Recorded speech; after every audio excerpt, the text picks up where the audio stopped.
No, just come Describe my love for Ronald Reagan. Yeah. Okay, like I don't know. how much I love Wait him. a minute. Do you love why Ronald I Reagan? love him? No. On the Okay. record, I don't love Ronald Reagan. Good. But I did get very into pretending I loved Ronald Reagan in high school after getting into the Colbert Report. I liked the idea of becoming a fake Republican, like my fake Republican hero. So I put Ronald Reagan on my binders.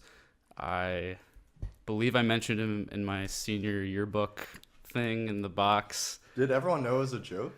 My friends knew it was a joke. My family, like, years after, would, like, come up to me, like, why are you doing this?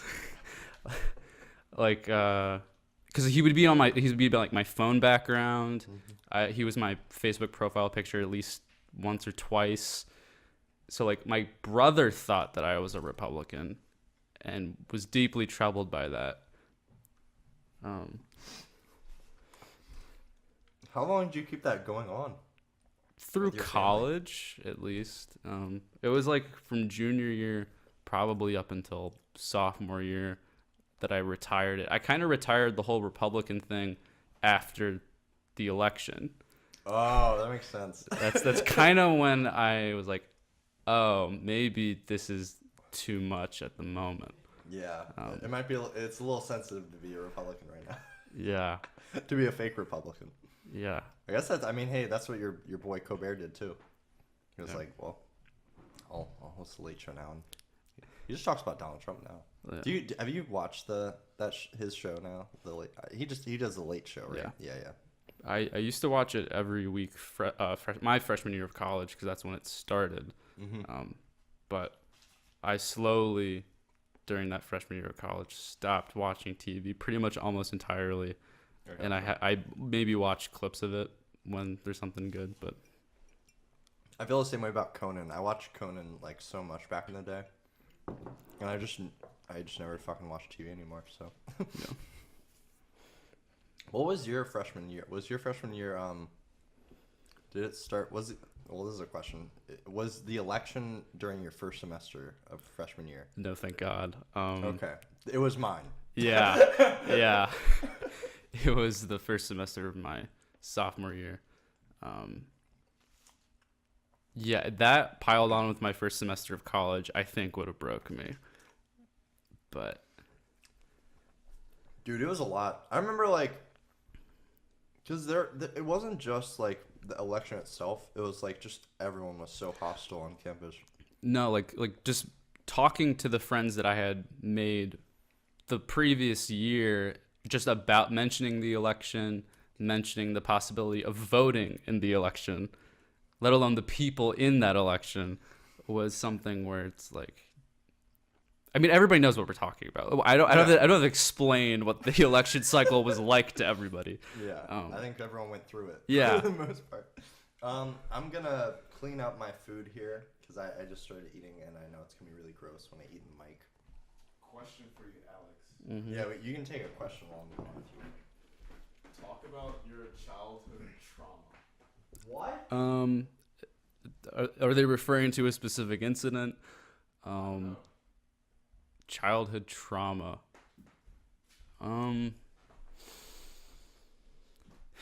If they ask like a specific type of trauma, I could maybe fish something out of my brain. At the moment, I'm trying to think of something that particularly traumatized me. Was there any particular movie or show when you were a kid that traumatized you? Traumatized. I had one. Um. You know the Scooby-Doo Zombie Island film? Yeah. Dude, that shit fucking scared the shit out of me. That movie was terrible for me. I love that movie though. I had a nightmare when I was, I don't know, probably in preschool, that it was like daytime, afternoon, after school, and I would be hiding in the cupboard in my kitchen, I think with my mom, maybe my dad. And the idea was that these monsters from the Power Rangers were going to walk in through the garage door and come in and kill all of us. And it never happened in the nightmare. but we would just be waiting for it to happen. And I still love the Power Rangers, but just the idea of, I guess, waiting to be killed is something that haunted my childhood for many years. And now that I'm actually thinking about trauma, there was no incident in which this happened, but I had a very big fear of terrorism when I was a child. The idea that I would be on a plane and it would crash with me on it, or the idea that my house would get bombed because I live near a military base, or just the idea of being attacked, I guess, in any way by an enemy of the United States, deeply upset me, or deeply upset me, whatever the term is. So like in the Chronicles of Narnia, where London is getting bombed in World War II, that terrified me. That is what I thought would happen to me every night when I went to bed. I used to be terrified of thunderstorms because I thought they sounded like bombs going off. So like until high school, pretty much, if there was a thunderstorm, I would like cover my ears with pillows. Yeah.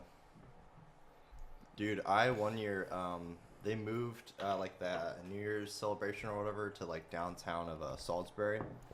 And my mom's place at the time was like an apartment like right by there. And apparently they would launch the fireworks right next to us. So it just sounded like literally bombs were going on. Because it was right next to us. We had to all like cover our ears. It was fucking terrible. It's not the exact same thing, but I live close enough to a baseball stadium that... I thought you were going to say the military base. You just live next to loud things. I live like very close to a military base, but I live close enough to a baseball stadium that when they do fireworks, I can absolutely hear them. And I would get scared in the same way, like just as badly. If there was a plane that went over my house, I would get scared. If there's a helicopter, I don't even know why that would be worse, but it was worse. I mean, hey. I guess it's because, like, a plane's pretty normal compared to a helicopter. A helicopter, you only see if it's a news station or something, or if they're looking for somebody. But there's, like, a lot of military planes, too, above my house. Yikes, dude. Yeah. A lot of chemtrails. I would be sketched out, too, dude. You saw some? Is it real, Alex? I didn't know what chemtrails were, or what the idea of what chemtrails were until high school. And now, every time I see something in the sky, that's all I can think about.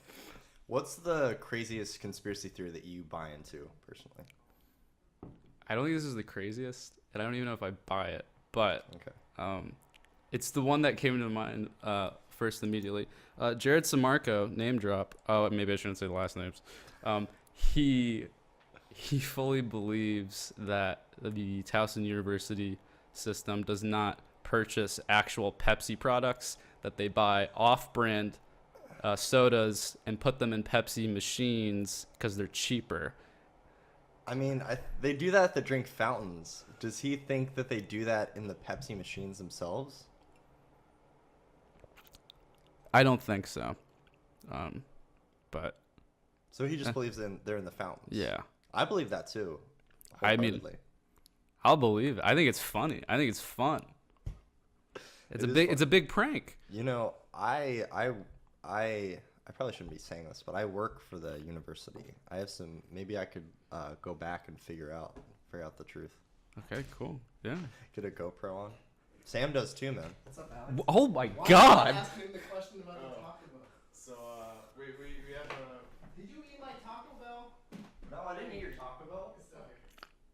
What? Is that a bit? Alright, so Alex, No, it wasn't a where bit. do our dreams go Where do our dreams go? when we wake up? Is that another fucking question? Yeah, it's another question. I guess the assumption of this question is that somehow dreams they have some sort of physical presence, or some sort of body of some sort. Like it's like the soul or something. Yeah. I guess they go into our memories most literally. That's true. I'd like to think maybe that like dreams hop around from person to person. You know. It's like the episode of SpongeBob. Yes, exactly. I'd love to believe that other people are plagued with the nightmares of my past. and then I'm just inheriting the good dreams of other people Damn. for the time being. But I don't know. I think we're gonna do like do more of a formal introduction because I think Okay. we kind of just jumped into it. So you're cool with last names, right? With my last name? Are you cool with your last name being said on this podcast? If not, it's cool. We'll take it out. Yeah, it's fine for now. Oh, okay. In case Yeah. in case maybe I start going on a JonTron rant or something. And you're like, Just the name, man. Is there enough water? This is welcome everybody to the Red Hangout. I'm your host Carter, known as Red Hanger, Matt Parker, everything between, And this is Alex Helms, a good friend of mine. Wow. I thought I'd invite him on the show. Yeah, we're just gonna talk. That's what we do on the Red Hangout. So, what would you? Hey, Sam. How you doing? I'm doing well. How are you? I'm good, dude. That's I don't awesome. wanna hijack the podcast. Don't talk to him, man. Are you telling him or me? I'm telling you, man. Don't talk to him, man. He's just jealous because he hasn't been on the show yet. Yeah. He's my roommate. I'm honestly surprised I beat him. It was actually because he was working tonight, and I didn't want to stress him out. That makes sense. Fuck you, guys. Yeah. I love the mug. Thank you. Oh shit! I have It is one. You have this as Yeah, well. I have That's that. fucking great, man. Are you? Did you you a big fan of Community? Yes. It was like one of the first shows growing up where I kind of fell in love with it on my own, where like my parents weren't the ones that showed me it. I started watching it I started watching it because it was the show that was leading into The Office, the first season that it came out, which I think was like 6th grade for me. And then like by episode 2, when the Spanish rap happened, I was like, oh no, I love this. Yeah. And then by the paintball episode, I was like, I like this more than The Office. Like, this is my show. And then so, like, of course, I started buying the mugs, the DVDs. I did, like, the hashtags with the fans where you would, like, live tweet the episodes with the fans. Okay. Live Yeah, tweet rewatches, which is lame.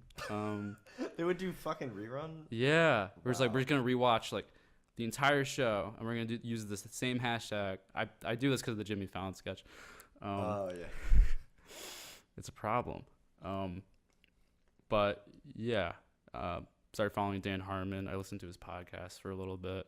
That's Harmon Town, right? Yeah. I watched the documentary. I would watch all the Comic-Con panels with the cast. Excuse me, that was nasty.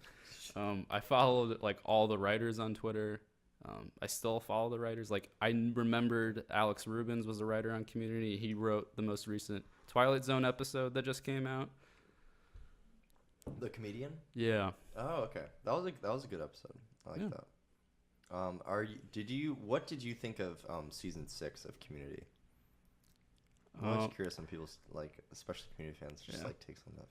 I only watched it the once, but I did rewatch the wedding episode, I think once or twice. Yeah, that's a good one. That's a good episode. It has some nuggets, I'd say.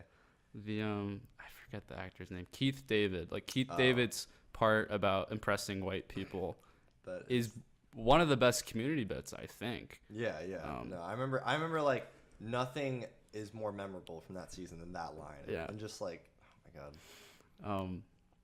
Overall, I think they did the best with what they could. But even by season 5, when Donald Glover had left, Chevy Chase was gone, Yvette Nicole Brown was gone. Yeah. Like, basically, then by season 6, we're like, nobody was at the table anymore that really resembled what the table looked like in season 1. I was like, this just isn't Community anymore. I like the show, Yeah. but I didn't really want 6 seasons in a movie of that show. Yeah. Do you think that there's hope for a good Community movie? A good Community movie. That's the key part of that question. Yeah, it has to be a good like they just got to get everybody back is what they got to do. Yeah. Except, well, I mean, I guess not Chevy Chase, but But there's rumors. There's rumors that the plot. You've heard the rumors for the plot, right? That everyone says. There'd be a prequel. They said no. They said that the Community movie would be Donald Glover. What was that boat he left on Pierce's boat or whatever to find that treasure? With LeVar Burton. Yeah. They said that would be the plot line they follow, and it's like Donald Glover gets lost over there, so they gotta all like go over there and stuff and fight all these pirates or something. Yeah. And they said that at the end, like maybe Chevy chases there instead. Like he's been hiding out. He's dead. He wasn't dead or something stupid. Damn. I haven't caught up with Rick and Morty. Oh yeah. I didn't watch the third season. A lot of my big problems with how I felt about the end of Community season 5. I liked most of season 5, but I think the finale is Dan Harmon kind of getting his head stuck up his own ass. Yeah. And Wait, is the fifth one? Fuck. What happens in the season finale? I can't remember. I only watched it once, but it was like there was a guy who was a dean who was in a bunker, and there was like a supercomputer, and oh yeah, that was so weird. It was really bad. It felt like I liked it. Okay, I remember liking it because it was like this would only happen in Community. So I was like, Community's the only show that would do this, and it kind of it didn't wrap up anything. I almost said it wrapped up stuff. Is that the season where is his name Professor Chang? Yeah, Senor Chang, Ben Chang. Yeah. I'll be honest, like because he is an Asian man, I felt like it'd be racist if I was like, "Is his name Professor Chang?" And it was like, "No, it's Professor Daniel." Like, wow, Carter. So no, but Professor Chang, is that the one where he takes over the whole school? No, that's 3. Okay, I loved the ending of 3. Yeah, no, that's like the best. Honestly, like 1, 2, and 3. That's 3 could be the series finale, and I would be happy with it. 4 not so much. 5 not so much. 6 works. End it where it was. Yeah, for sure. You think that they shouldn't make a movie? I don't think they should. I would like to see the same people work with Dan Harmon again. Dan Harmon with other writers from Community, because I know he even had like falling outs with at least some of the writers from the original run. I heard about that too. I heard that. Did you hear about? You heard about his the harassment allegations, right? Yeah. That's rough. She was a writer, right? Mm-hmm. Yeah. I like Dan Harmon, but man, he's an interesting guy. I don't know. He's kind of weird. He's like, I don't know. It's so weird. I feel like, because I don't even listen to Harmontown or anything, but like just watching Community, I feel like I know who Dan Harmon is. It's a very personal show in a weird way. 100%. He like absolutely speaks through the different characters pretty much just as himself. Because if you've listened to the podcast, he will go on full-on rants that sound like exact monologues that would be on the show. That makes a lot of sense. Yeah. Damn, dude. Fuck. Man, what a good show. It gets tossed aside so much. Like people, I don't know. I've never been an Office person. Never watched The Office in full. I've watched a couple episodes. I've never watched it in full either. Yeah. I feel like everyone just thinks that The Office is the greatest thing in the world, and I just don't understand the hype at all. I've never understood the hype. I go back and forth between like hating every mention of The Office that I hear, but also going like, I should just calm down. It's a show. Like if it's bringing joy to these people, that's fine. It brought joy to me in the past multiple times. That's true. Yeah, I don't think Community's perfect in any way. That's true. That's true. Yeah. For me, honestly, I think that The Office is a good show. I think I just hate the fucking overhypeness of it. I feel the same way about Friends. I used to like Friends back in the day. And I was like, like it's not always that funny, but I like the performances. I think everyone on the show's kind of they've got their own little things. Yeah. It's cute. They got I didn't go on the plane. It was like, it's cool. And then like I feel like I just heard everyone talk about Friends, and I was like, I don't want to hear this anymore. I haven't really heard about Friends since high school. Like high school for me was everyone. I didn't go to a big high school, so it wasn't like that many people. But it was like everyone in my class was discovering Friends for the first time, and everyone was watching it pretty much at the same time, going like, "You're this character, you're that character," and everyone making all these references. And because at that point, everyone had already finished The Office, because The Office had been over for years. They're on their 5th rewatch of The Office. Yeah. And it was like Netflix recommended Friends. And now I think we're going through the cycle of people have finished Friends, they're going back to The Office again. And I bet by the next election, we will be on Friends again. Okay. It's like, is it like every 4 years? Yeah, it's every 4 years. It'll be an eternal cycle between only those 2 shows on streaming services. Did you hear about the whole Netflix thing where like they're spending so much money to keep that show on? I think that's, I mean, it gives them subscribers, but I think that's so ridiculous. I don't know. They're gonna lose it anyway Yeah. because NBC is starting their own streaming service in like the next 1 or 2 years. Dude, I'm really sick of all these fucking streaming services. Like, Yeah. it's just gonna be a cable package.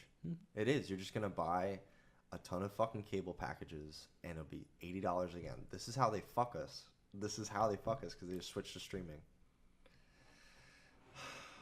I get really tired of people in TV. I just think make me upset. In what way? It's just like they're so like they censor certain things and then they don't censor other things, and it's always like they're just like they're always so like calculated and like weird. I don't know, man. They just feel slimy, man. You're talking about like TV personalities? I wouldn't say personalities. I love a lot of the late show people type talk show hosts right now. Don't like Jimmy Kimmel. Interesting. I've never enjoyed Jimmy Kimmel. I don't know why. To me, he always comes off like an asshole. Okay. I mean, That's my problem. a lot of his big things are him being an asshole to people. Yeah. Or like encouraging parents to pretend that the candy is gone is an asshole move. Yeah. It's just trying to get kids to cry on camera. It's true. And a lot of his man on the street stuff is like, look how stupid you are. You can't name California on a map. Yeah. I don't know. I mean, I've enjoyed some of his interviews before, and I think politically, I've enjoyed a lot of his political stuff before because his son was like, he needed surgery or something, and he had like these really tearful monologues about I think the the healthcare system and stuff like that. So like, I give him points above like Fallon and Corden, I guess, for that kind of stuff because they don't seem to have necessarily the same kind of courage to speak out against the system. That's I guess. true. That's true. I have such a sweet spot for Fallon. You've seen the Chris Rock thing, right? Oh, that's your sweet spot? Is that on the record? No. I'm. Oh God, no. That is not where he hits my sweet spot. Oh, you could have had me fooled. Yikes. No. I only like him when he's doing blackface. Is the problem? No.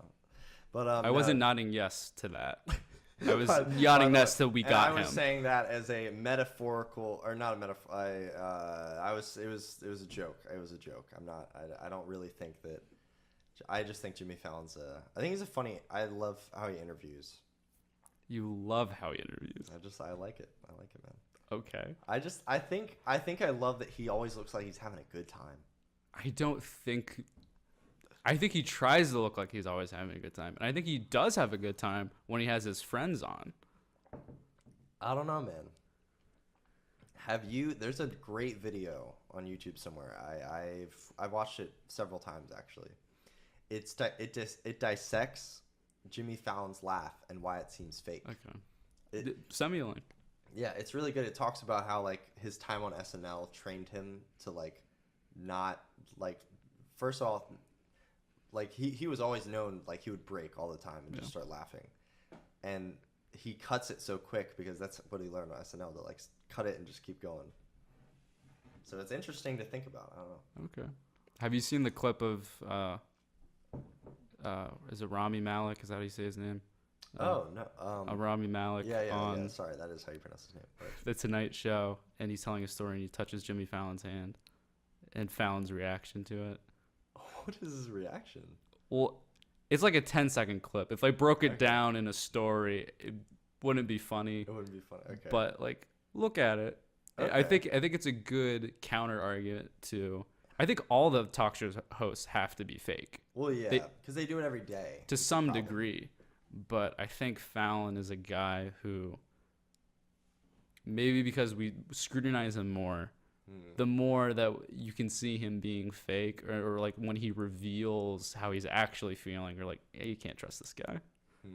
Yeah, he's also kind of an alcoholic. Kind of an alcoholic, desensitized Trump to the hearts of millions. That's true. I don't know, man. I don't know how I feel about that. Because, like, one thing I will say is, at the time that he did that interview, everyone still thought it was a joke that he was running. Everyone was still, like, all the media outlets were reporting on so much of what he was doing, and it gave him so much extra attention already. So I think that's bad, but I think that people give him too much shit for that because a lot of other people are doing that. I really don't want to get into a political debate on camera No, because that's fine, I'm man. That's fine. absolutely ill-equipped. But I will say, I'm pretty sure Trump had already said some really racist, Oh, I'm sure. horrific I'm stuff sure, at that I'm sure, point. I'm sure. I And- definitely know because I mean he said it during his fucking announcement speech. Yes, No, yeah. exactly. Yeah, that's true. So I don't think necessarily because like the media wasn't doing their job that like Fallon gets a pass for Okay, yeah. doing this, let alone SNL. I agree with you there. Yeah. Yeah, I thought it was really weird that Donald Trump hosted SNL when it happened. Yeah. It made me really confused. And now all the alt-right people just say that like SNL is so like, oh, they're so left and stuff. It's like Hillary Clinton didn't host SNL. No. Yeah, it's kind of weird. I don't know. SNL.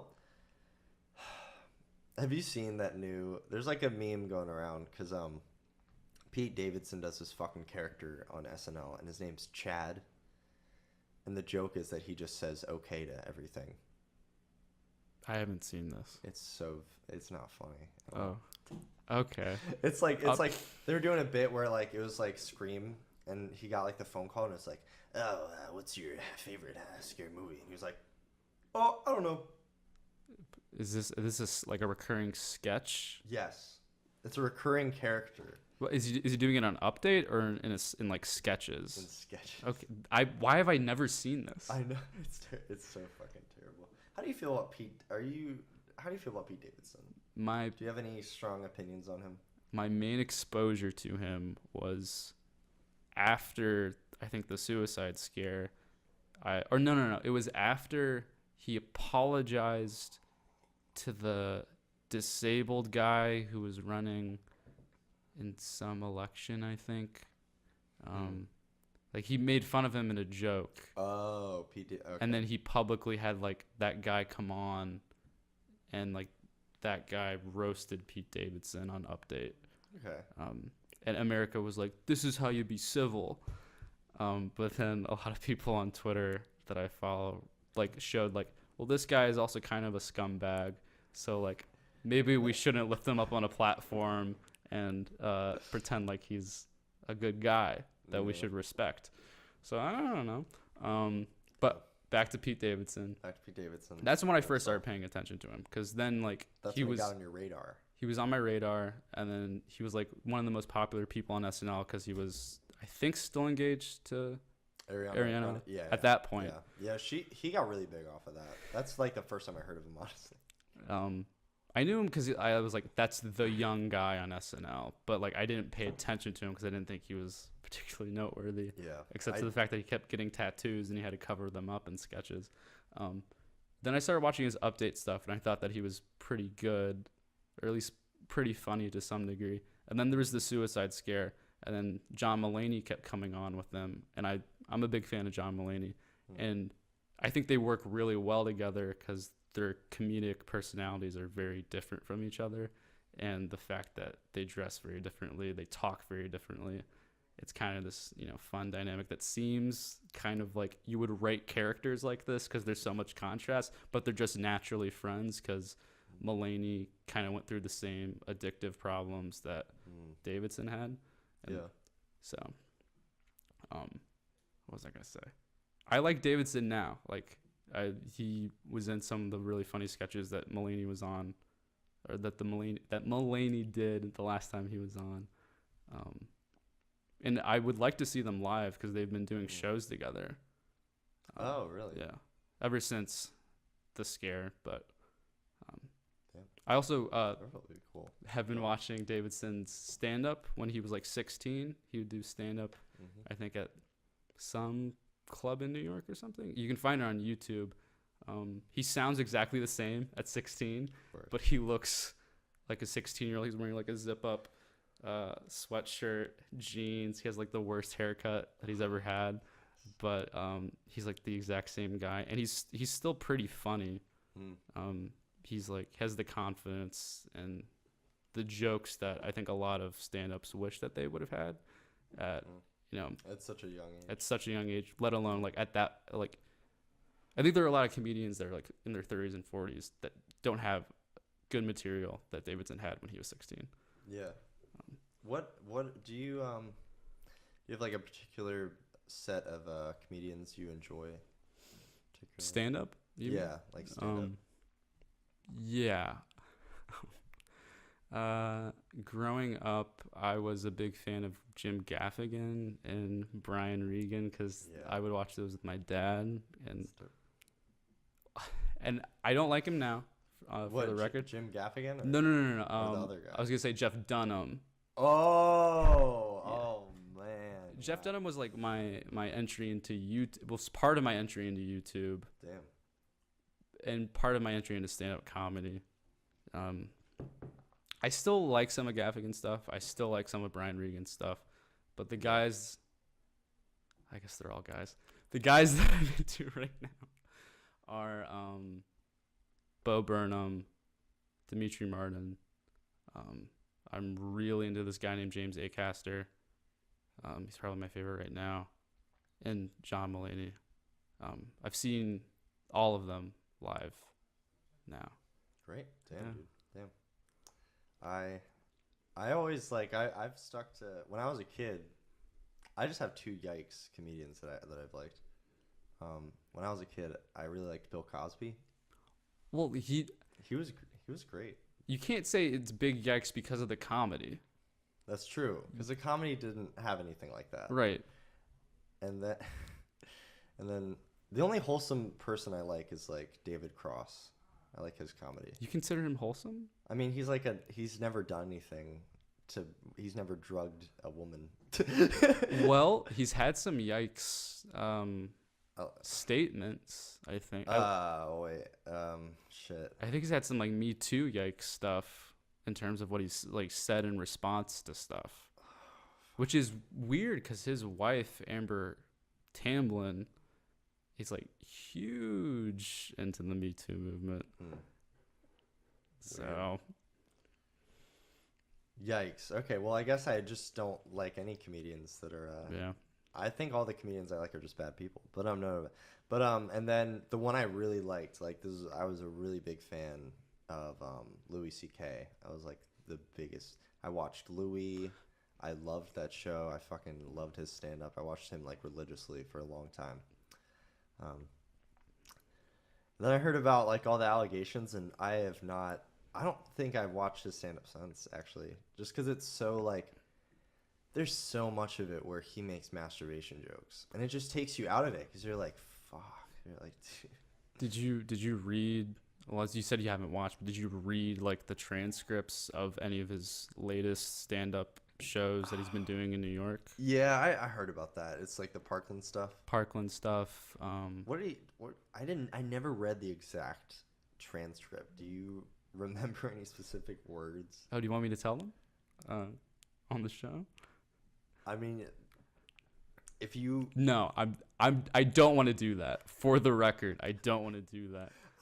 I was curious like how bad it was because I- everyone says whenever people talk about it, they're just like he made some jokes about the Parkland kids. I think the Parkland joke was something along the lines of like, why are they trying to protest dead kids? Kids die all the time. Like they should just be having sex with each other or something like that. Like that's like the better use of their time. Like that was the gist of the joke. Different wording, different delivery. Obviously, yeah. I'm not trying to say it was funnier when he did it, but Yeah, there was more logic probably. It was more detailed. it was more detailed. But and like Jesus. the audience, I believe every time like there's an article about him doing a show, it's like the audience ate it up and like people are like wooing and cheering. I don't know if I would cheer about those kind of jokes. But I think the exact people that are going to see him now That's true. are the people that would woo and cheer. That's sad, man. I feel like Louis C.K. because he was always even in his shows, he was a very like liberal guy, and it seems like now that a lot of people on that side of politics have kind of like pushed him out because of all the Me Too stuff. It's like now it seems like he's like doubling down and just appealing to like alt-right people. Well, not alt-right people, but just like right people in general.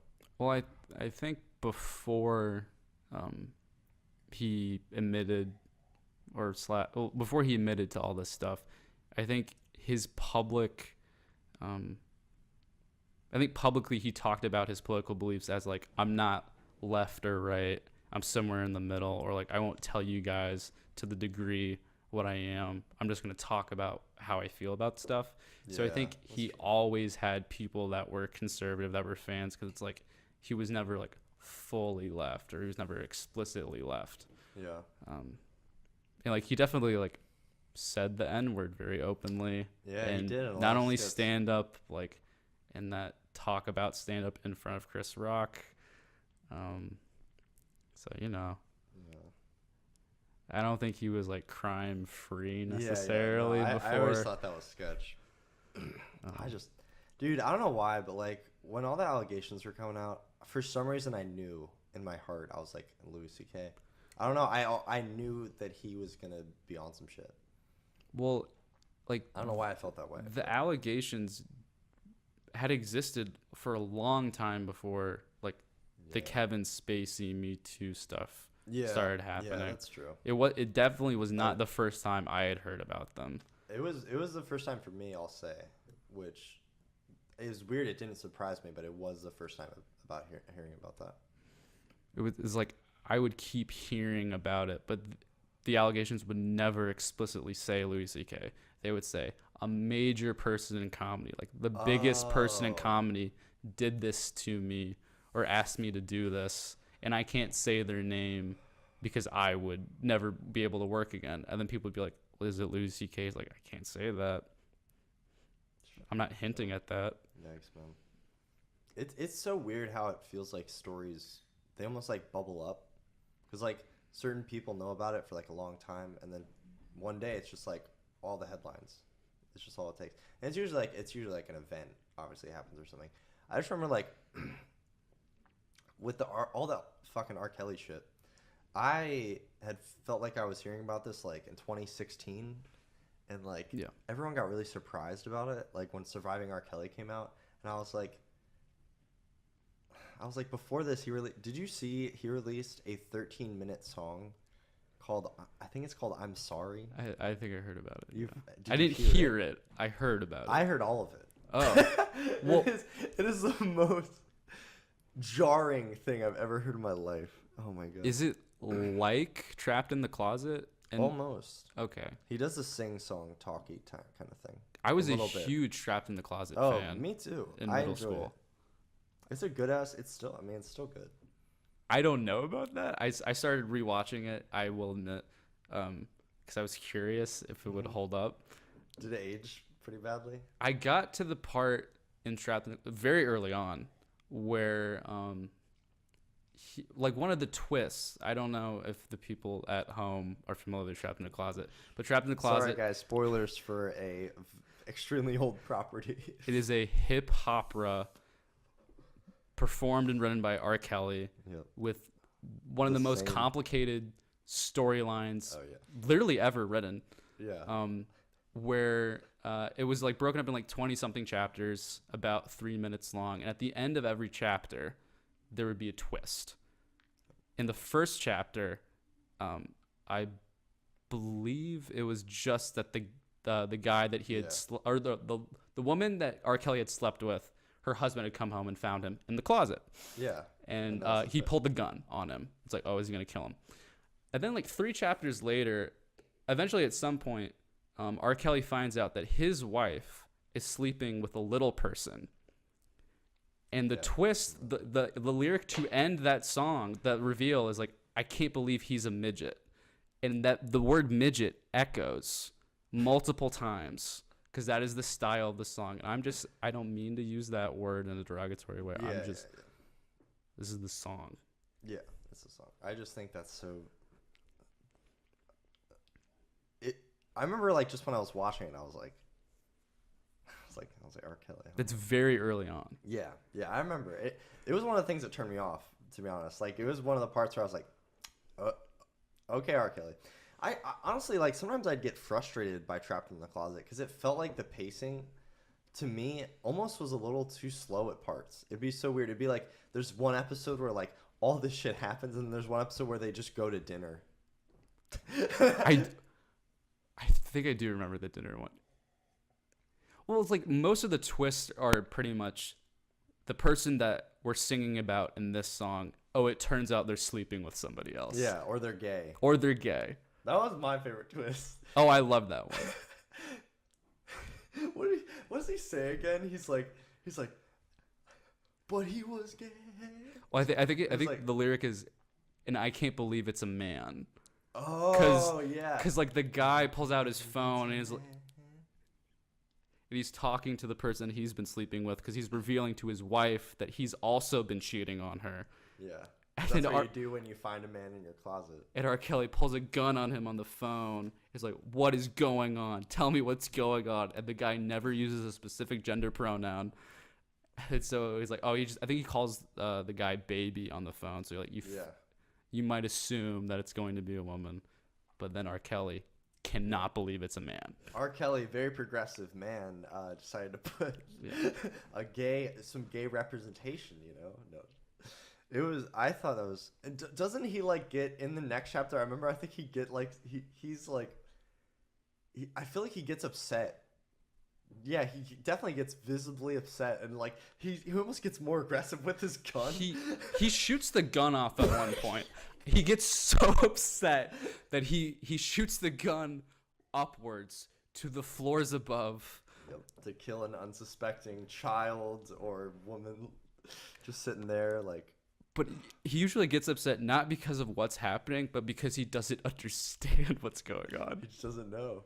He's always so fucking upset that things are, like there's so many scenes where R. Kelly's just got a gun like the barrel's like right there, and he's like oh my god, it looks like he's got the SATs the next day. Yes. And he just can't figure out fucking trigonometry, dude. It is incredible hearing R. Kelly's voice throughout that entire thing, because the other people have to drunk history style lip sync to his sing-song rapping as if they're just talking. Yeah, and it looks insanely difficult. Yes. They deserve medals. I think the series earned an Emmy or something. I think it did. It did. I think I remember it getting an Emmy. Dude, I really wish we would have got that Broadway play before he got incarcerated. That would have been great. Yeah. Do you think like somewhere there's the scripts for that? Like, do you think we can get someone else to just Oh, for the play? For the play. You want to do a performance? No, he was writing a Broadway play. Yeah. And I think that he should give the scripts to someone else, but we could do it also. Yeah. Who do you want to play R. Kelly? I'll consider it. Yeah. If you play R. Kelly. Well, the character is not R. Kelly. Oh, that's true. R. Kelly was in. People had him in mind for the part. It's very different from the singer songwriter. Yes. It's a very different character. It could be anyone. Yeah, really. I mean, it's like what J.K. Rowling said. You know, Hermione could be any ethnicity. We don't know. That's what makes Trapped in the Closet so powerful, is that when you're listening to it, it's like, this could be me. Exactly. I could be in this closet with this Beretta right now, waiting for my mistress's husband to find me. You could be Spider-Man. Yeah.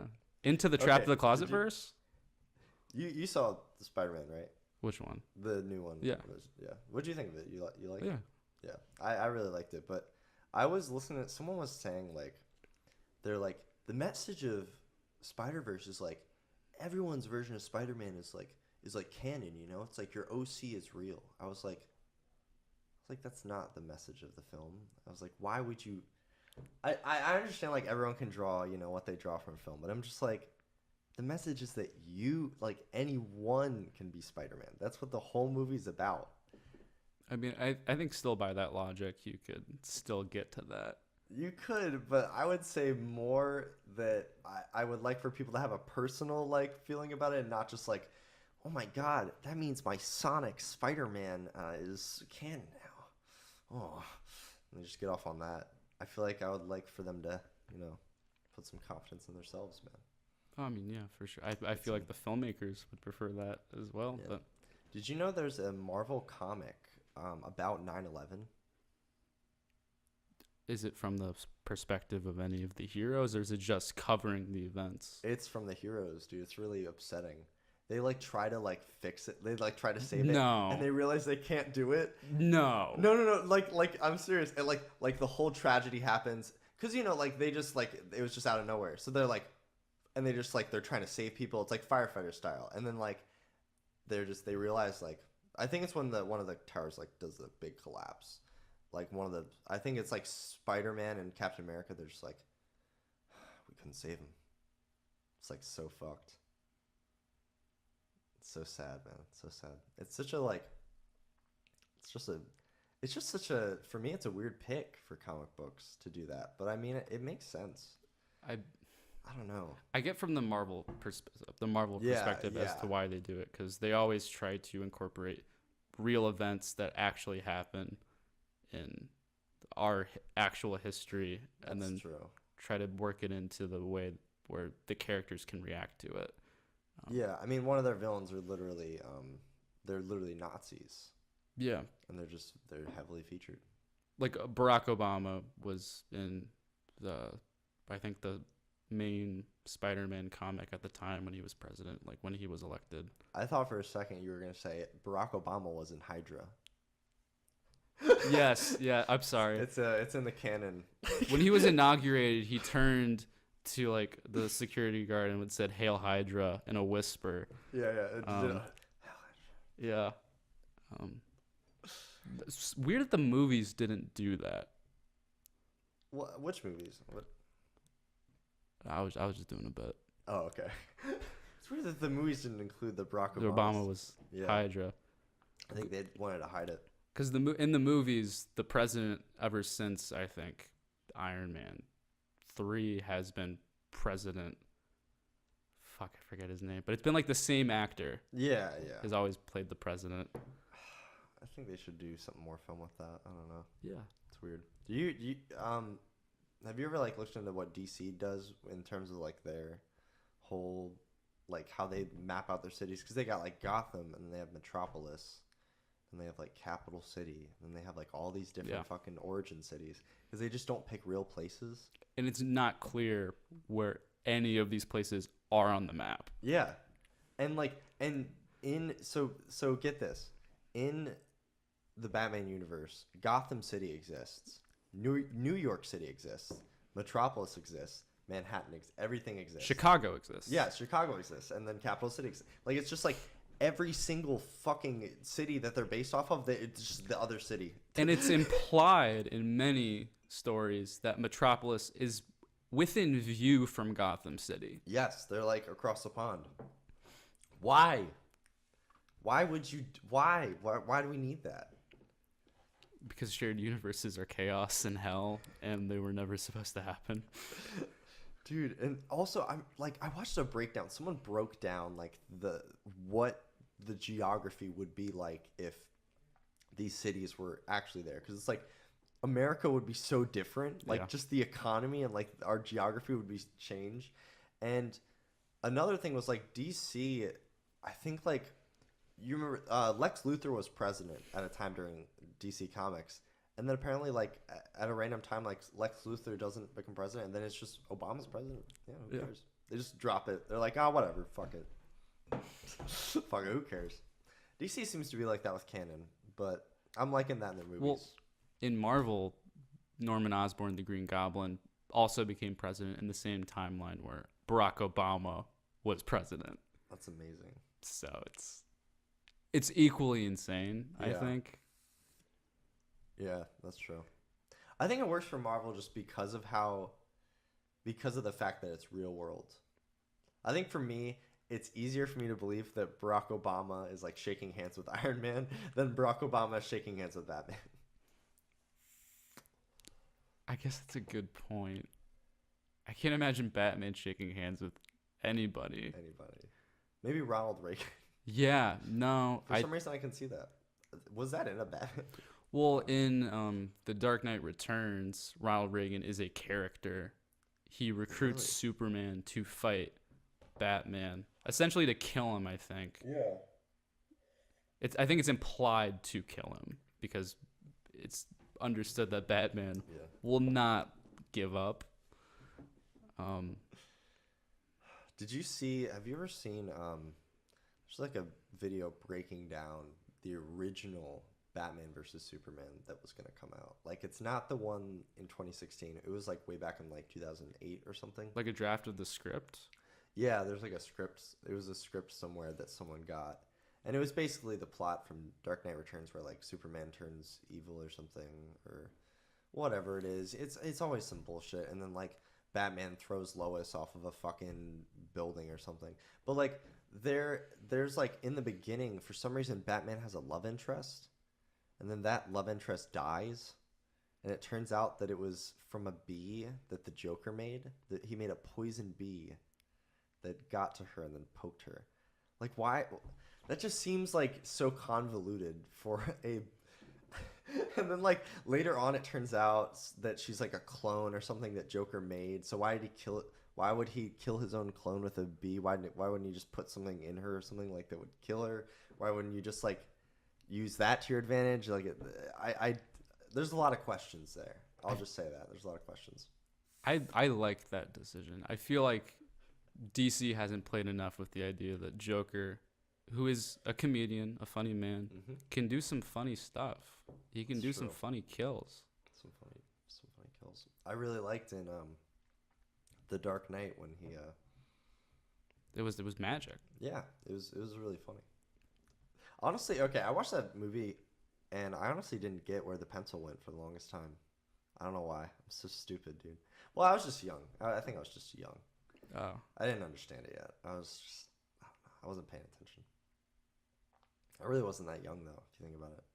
no. I think I'm just trying to hide the fact that I'm stupid. That's really the answer here. I mean, not as no worse than thinking that the message of Into the Spider-Verse is that You're right. Sonic the Hedgehog could be Spider-Man. Yeah. Okay. Yeah, I don't feel as dumb now, I think. I feel like on their level now. You ever watch The Simpsons? I saw the movie when it was in theaters. I think that was the first piece of Simpsons media that I'd ever seen. Your first and last, I guess. I've seen one Oh, or okay. two episodes since. I tried to start from the very beginning of the show and watch all of it, but I watched one episode and then I didn't watch another one. Yeah. I think like out of context, the clips that I've seen, pictures I've seen, is very funny. Yeah. And I yeah. follow a lot of writers who have been or who wrote for the show. Yeah, that's why I love Conan. 'Cause Yeah. He was a Simpsons writer. I'm Yeah, assuming you're a big Simpsons fan. I am a big Simpsons fan. I was curious because I feel like I feel like okay, so The Simpsons is like learning another language. If you do it when you're young, it's so easy. I watched all of The Simpsons as a child because I didn't fucking do anything. When you're a kid, you just sit around. So I was like, I'm gonna watch all of the fucking Simpsons. I got through like I've watched the first like 23 not episodes, sorry, seasons of The Simpsons in full. It's so, and it like honestly, it just like really fueled how I just think of everything now. Like in terms of humor, Yeah. it really shaped my humor. It feels like. Do you feel like you have any like what's that one cartoon that you were just like really into, or maybe maybe there's several. It depends on like the age, I guess you asked me at. When I was really little, I mean, still now, SpongeBob. I feel like SpongeBob is the Office for what we grew up on. Like Yeah. it was the Office for kids, I guess, where like everyone references it, everyone Yeah. can point to it and say, "This was the funniest show that we ever watched. We're gonna reference it all the time, and it will probably never die." Exactly. No, SpongeBob is great. I really like SpongeBob. The show that I got into in middle school that I was like, I love the show. This is my favorite show right now. And then I was like, this is what I want to do when I grow up with Chowder. But I don't remember that much about Chowder, to be honest. Yeah, I forgot the characters' names. I can a name, I while think, ago. most of them. I cannot. I can only name. Literally, I can only name Chowder. Schnitzel, Schnitz. Okay. Mung Dal. Oh yeah. I always remember him after. It's a great. I loved that show so much. I think the art style is really good. That was like my favorite show. I like that it incorporated puppets alongside animation. I love whenever a show does that, it wins my heart. Whenever a Network, a lot of Cartoon Network shows, oddly enough, they just cut to fucking puppetry for no reason. It's funny, or Yeah. like just real life meta shit. Like the textures on their clothing, they were on like a separate layer, so like they moved. Yes. It would move as if you were holding a magnifying glass and just moving it against the texture. It was like a little thing, but it was like, this is nuts. No, yeah. I think one of my favorite episodes, and one that I had watched all the time for some reason around Christmas time. Dude, I need to start watching all the Cartoon Network Christmas specials again, because like they have so many great ones. Like there's a really great, Jesus, Billy and Mandy. There's like a fantastic Billy and Mandy Christmas special. They just have I think they have several Christmas specials, and they're all great. I don't remember a single one. It's like there's one with vampires and like the Santa's a vampire. It's so great, man. Like I remember the Billy and Mandy movies, like the movie or the It might have event been episodes. Well, I think it was one of those, but I don't know. I don't know if you watched it. Like there was like a Spider Queen event episode. There Yeah. was an Underworld episode where I think Grimm is on trial. Yeah. Like I remember those. I don't remember as much as Billy and Mandy as I wish I did. Yeah, that's a good ass show. What is he doing now? The guy who made Billy and Mandy, isn't he?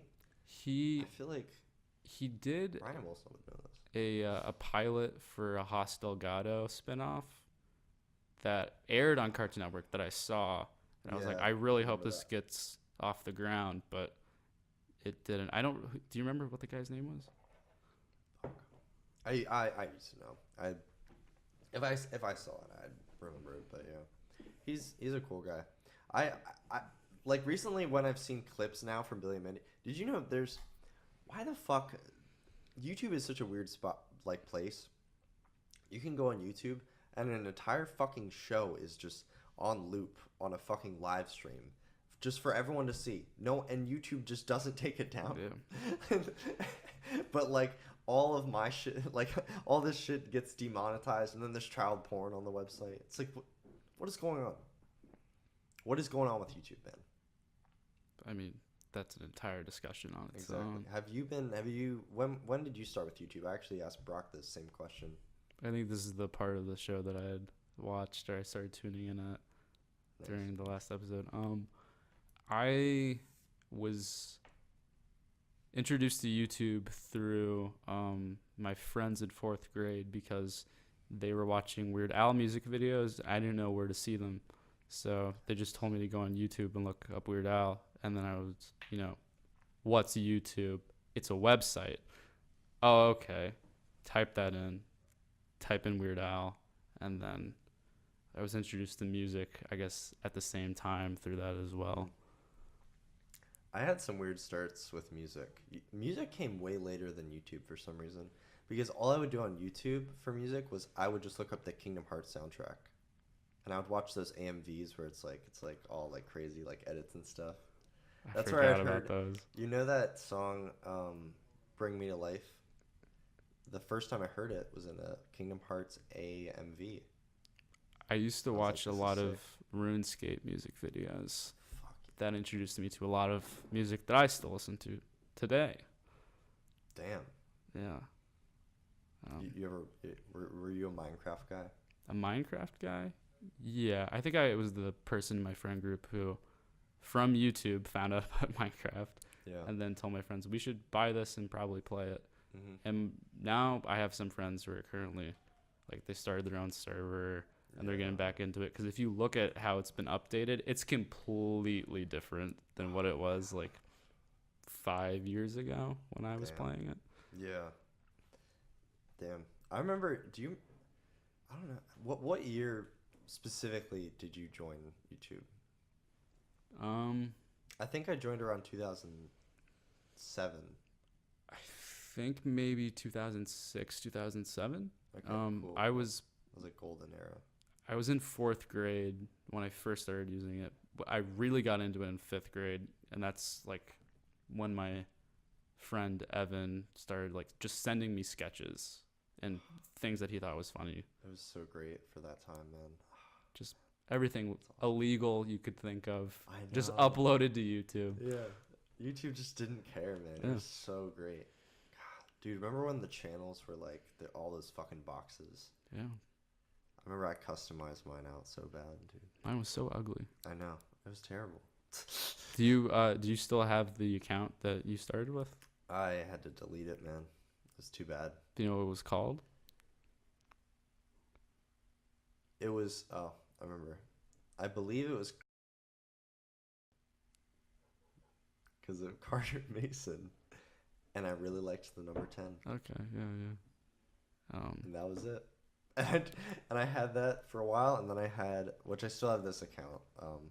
Actually, I think I deleted this YouTube channel though. I had What the Funny Show.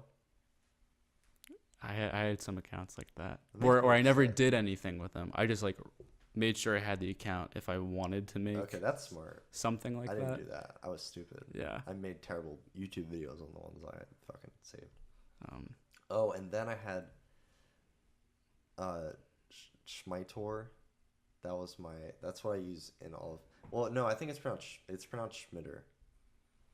It's and that's like my gamer tag on everything or whatever. And I had a gamer channel. It was fucking awful. I recorded on like my little Dell laptop I had that didn't have a battery because the battery died, so I had to use a cable. It's beautiful. It's beautiful, man. All I could play was Minecraft at like 12 FPS.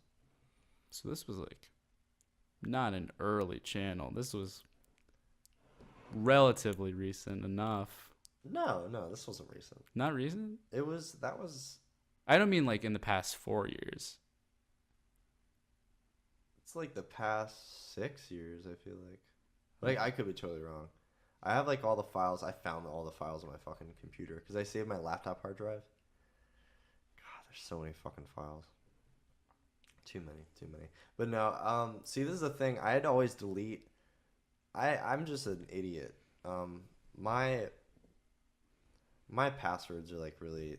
My friends somehow knew all my passwords, so I've since fixed all my passwords. Luckily, most of them. I need to keep changing them. Also, my account was, I just remembered, it was not Carter M10. It was actually Carter Mason 10. I just put my full ass name out there. My parents were pissed about that. I don't know if your parents ever just got on you about like technology. Like, I had a friend from Canada, and we were really good friends. Like, he's a great guy. His name's Kyler, and we would talk on Skype all the time. And like one time, like my stepmom came in and was like, "Oh, who's that?" And I was like, "Oh, it's just my friend. He's like from Canada. He's really cool." She was like, "You shouldn't trust people from the internet. What if they're a pedophile or a molester?" And I was like, you should probably hear his voice. He sounds like he's like younger than me." Yeah. and it's like, what is he? How, No, I have some good friends big memes. from the internet that I first started talking to like 8 years ago at this point. And I always had this that constant fear for years, even though we had talked on Skype for years throughout high school into college. Like, it was always like kind of, I guess, in the back of our minds, like, we're gonna meet each other someday, right? Like, we're gonna try to do that, right? Yeah. And eventually, I had met one in New York because he was going to see the same John Mulaney show that I was going to. We were just talking about what we were going to do that weekend, and then we found out, oh, we're both going to New York that same weekend. Would you want to meet up? And it was fine. I didn't die. Yeah. And then then my other friend, who also knows him, we talked, got very jealous that I met him first. So he was like, can I come down and meet you too? And I was like, okay. But it was like he would have to stay over in my dorm. And I was like, I just hope he doesn't try to kill me. Like, I just pray to God I don't go to bed and he kills me. Yeah. Imagine, like, he kills you in your sleep, and then it's like he just leaves. Yeah. He might have signed in. Who knows? It's Towson. Exactly. I'm Knowing responsible. Towson, they'd lose the file. My They plan. would fine you for the blood. My plan originally, before he got here, was to make a movie called If I'm Dead. I'm not gonna say his name, but then it was just like his full name killed me. Yeah. That's great, dude. That was what X said about Drake. No, I'm sure. I don't think Drake was involved. Who knows though? Who knows? Who do you think shot Tupac? Oh, I don't know. I'm an enemy of him. Do you think? I've always heard that it was P. Diddy. He put out the hit on Tupac. I wish I knew more about this. I wish I could speak about this at length and be like, oh, I saw these conspiracy videos, or I knew people personally. I'm the one who did it. I shot Tupac. Well, that's on the record. It's on the record. It's off the record. It was an accident. What does off the record mean? When you say off the record to someone, is it ever really off the record? That's when you know you're about to say something really fucking, like, you're like, guys, off the record, and then Papa John says the N-word. You know, it's like that. You know, it's like. Well, I think he didn't say it. That was the issue. Not the issue. I think that was his mistake. He didn't say off the record. Yeah, off the record. So that's how they got him. That's how they got him. What if there's a rule in, like, courts? Like, if you say off the record, they have to, like, excuse you.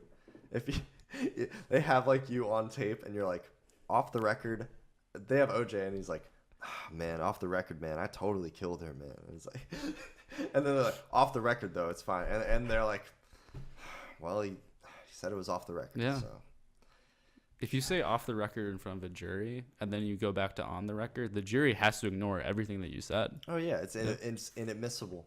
Yeah. Yeah, it's fine. I'm also a lawyer. Oh, you are? Yeah.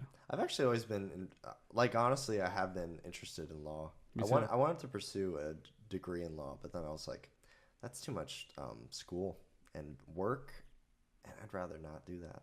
That's what I realized. My cousin went here, and he did the same major concentration that I'm doing in the EMF program, and now he's a lawyer. So I was like, oh, maybe I should just be a lawyer. That might just be easier. Yeah, who knows, man? Maybe it is easier than being an EMF. I don't know. EMF student. He's very happy. He's much happier than I am. Wow, damn. I wish I was that happy. Shut up. Cinnamon Bun, shut up, man. Oh, she's being cute. I feel bad. I'm terrified at the moment.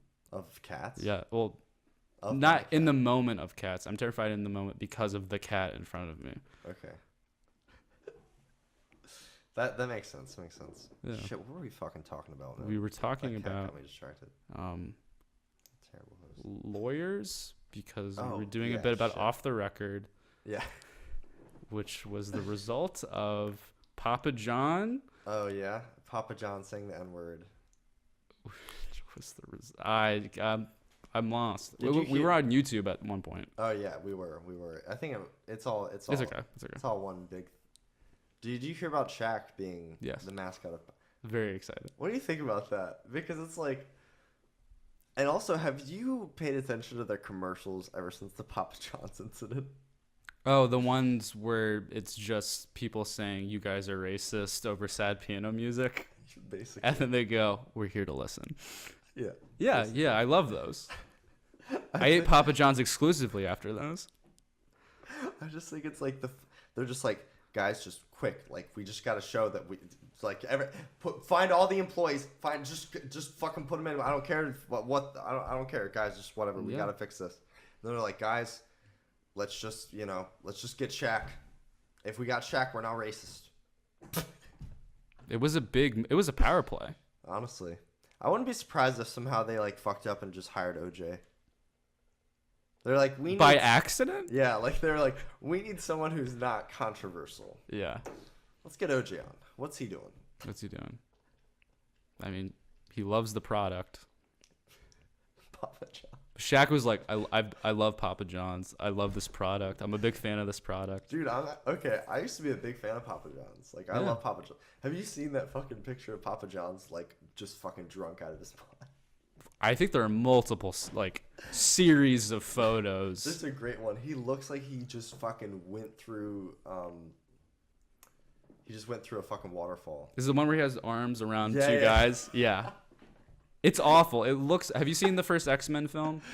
From 2000? Yeah. Yeah. You know the part where the senator gets the powers to like be water? Like his face starts drooping as if his skin's going to fall off his body. That's what Papa John looked like. He looked like he had leprosy all over his body. Damn, dude. Poor Papa. Not really, though. I hate Papa John so much. Ever since the Papa's in the House video also, I've just been like, this guy is a terrible guy. Like, he's like, oh, welcome to Papa's house. And he's just got this rich fucking mansion.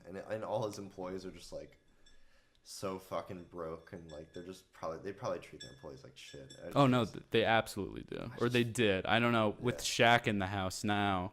Yeah, I mean, it is a different president now. It's a different president of the company. Do you know Papa John's is suing Papa John's? Yes. You've been to the website, I'm assuming? Yes, of course. Yes. It's everyone. It's a great read. I think Papa John's is like such a great madman. We need a Papa John's biopic. Yes. That would be literally with Mark Ruffalo as Papa John. What the fuck, dude? That's the best idea ever. This is not my idea, but I'm fully on board with it. I'm very on board. You can credit me if you want. Who? Mark, if you're out there.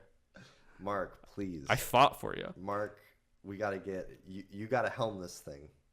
Get it? Because your name's Helms. Yeah. It's good. Did you come up with that one?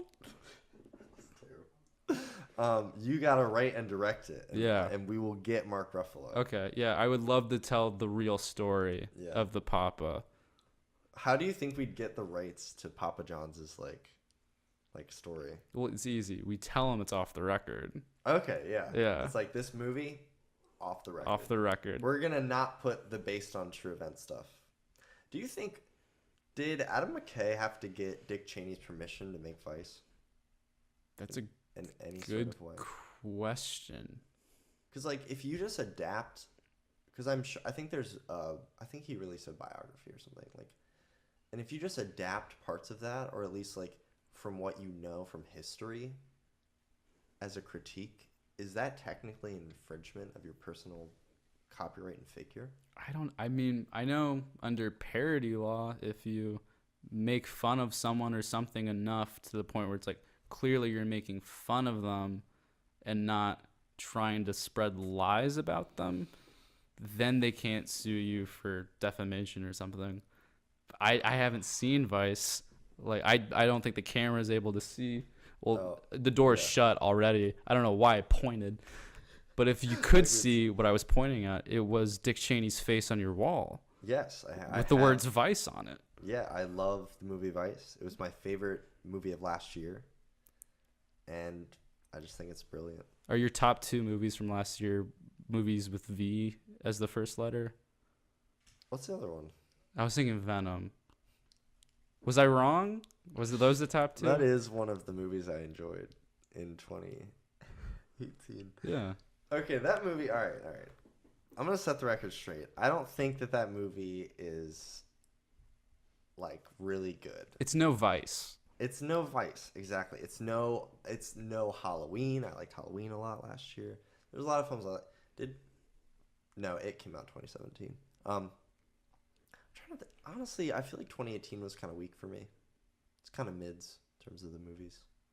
I can't really remember what I saw. Uncle Drew 2018. Uncle Drew was not bad. Wasn't bad. I like Uncle Drew. Okay. Uncle Drew Defender in the house. You're here to defend Uncle Drew. Yes, it's a Pepsi film. It's a Pepsi film? It's a Pepsi film because it's based off the Pepsi commercials, I think. Yeah. Oh my god. Pepsi made a whole fucking movie off that idea. It's not bad. Dude, what if Shaquille O'Neal is in it? What if the Geico people made a movie about the Geico gecko? Would you watch it? Well, they made the Cavemen TV show. Oh, that was fucking terrible. Yeah, and probably, if not absolutely, definitely racist. Jesus Christ. Yeah. But one of the stars in it, Nick Kroll, was in Uncle Drew. Nick Kroll. I like Nick Kroll. He's great. He's on. Have you ever watched The League? I used to watch it. I never finished it, but a lot of the people in the league are people that I still love today. Like I love Jason Mantzoukas. John LaJoe. I can't remember. Oh yeah, he was a guy on YouTube I watched sometimes. Yeah, me too. I forget the bald guy's name. Paul Scheer. Paul Scheer is very funny. He is really funny. Damn, man, I like shows like that. I like just little ensemble casts, got your cute little characters. That's all we need, guys. I'm tired of these. I feel like every other fucking movie that comes or not movie, sorry, TV show that comes out right now is like it's always for some reason a buddy cop, and it's just like really just it's mystery every week kind of thing or mystery every episode. Yeah, it's the Law and Order, like formula. There we go. Sorry, it's like. Okay, it's like what is that really doing at that? Like, there's you tell these stories so many times. I feel like it's just not interesting at the end of the day for me. I'm not interested anymore. I mean, I think the people that are watching these procedurals or the people that are putting on their TVs for something to put on, they're just like, it doesn't matter what happened 2 seasons ago. You can watch an episode of 2 cops doing something and just go, I understand what this is. There's a crime. There are 2 people. They kind of don't like each other. But by the end, though, they found common ground. They bang. They banged. That's the X-Files formula that then Castle copied too. Castle, Bones. And Bones. Fuck, dude. Yeah. I remember, it's weird. My grandma really liked Bones. Mom really liked Castle. Isn't that funny? It's a progression. I wish I could tell you how much I love those 2 sentences. I wish. God. I don't know how I feel about those kind of shows, man. There was I like Castle a little bit. I mean, I like, who I like? I like the main guy. Nathan Fillion. I like. Yeah, I was just about to say that. He's a fun guy. Does he have any movies where because I know he's in Firefly. Like everyone's always like, watch Firefly. I'm like, I'll watch it one day. I don't know. Not that many episodes. Yeah, I know. Wait, how many episodes is it? 13, it's only one I think. Season, right? Okay. Yeah, and then a movie. Yeah, I'll watch it one day. I don't know. I'm just not in the mood for like a campy sci-fi thing right now. I'm not here for it. I'm just. Okay. I've been really into grounded stuff lately. Just been like loving some just grounded material. Pet Cemetery. You loved Pet Cemetery? I really liked it. It's really great. It's of course not realistic, obviously, but it's very grounded in like this could happen type of thing. Like it's a spooky kind of vibe. I mean, Firefly is pretty much like that. Like they deliberately went out and said, we're not going to do aliens. We're not going to do supernatural sci-fi stuff. We're just going to do like, this is what it would be like potentially in the future. I mean, is it just like space pirates kind of thing? Space cowboy pirates. Yeah. Yeah. Fuck. I'll watch it one day, man. It's pretty decent. I feel like when I get in like a Star Wars mood, I'll watch it instead of Star Wars. It's not Star Wars. That's no. It's like I think for me this feeling of adventure and space and just crew, because I love like just a crew ensemble because it's interesting. You got your pilot, you got your the driver, you got the gunner, you got all the shit, and they have their separate roles. That's why I really like Mass Effect. If you've ever played those games. Not yet. Oh, darn it. I own almost all of them, but I've yet to play any of them. Did you like buy the platinum or whatever edition? Or You would think I would do that. Nope. No, you just Bought them individually, thinking that I would just sit down one day and play them. Was that on what console? Do you play on a console or a PC? I bought the first 2 on Xbox. Okay. The third one on PlayStation 3. I don't have Andromeda. Is that the 4th one? Yeah. No, I don't have that. I've played 1, 2, 3. I think they're fantastic games. I know. I've heard they're great. Andromeda is just a steaming pile of shit by a dog. What the fuck is wrong with, like? But okay, before EA was like, they're pretty bad business practices. Everyone tries to call them like the worst company ever. Okay, guys, we're getting a little out of hand. And some good games every once in a while come out from them. They had a lot of hits. They had Dead Space 2.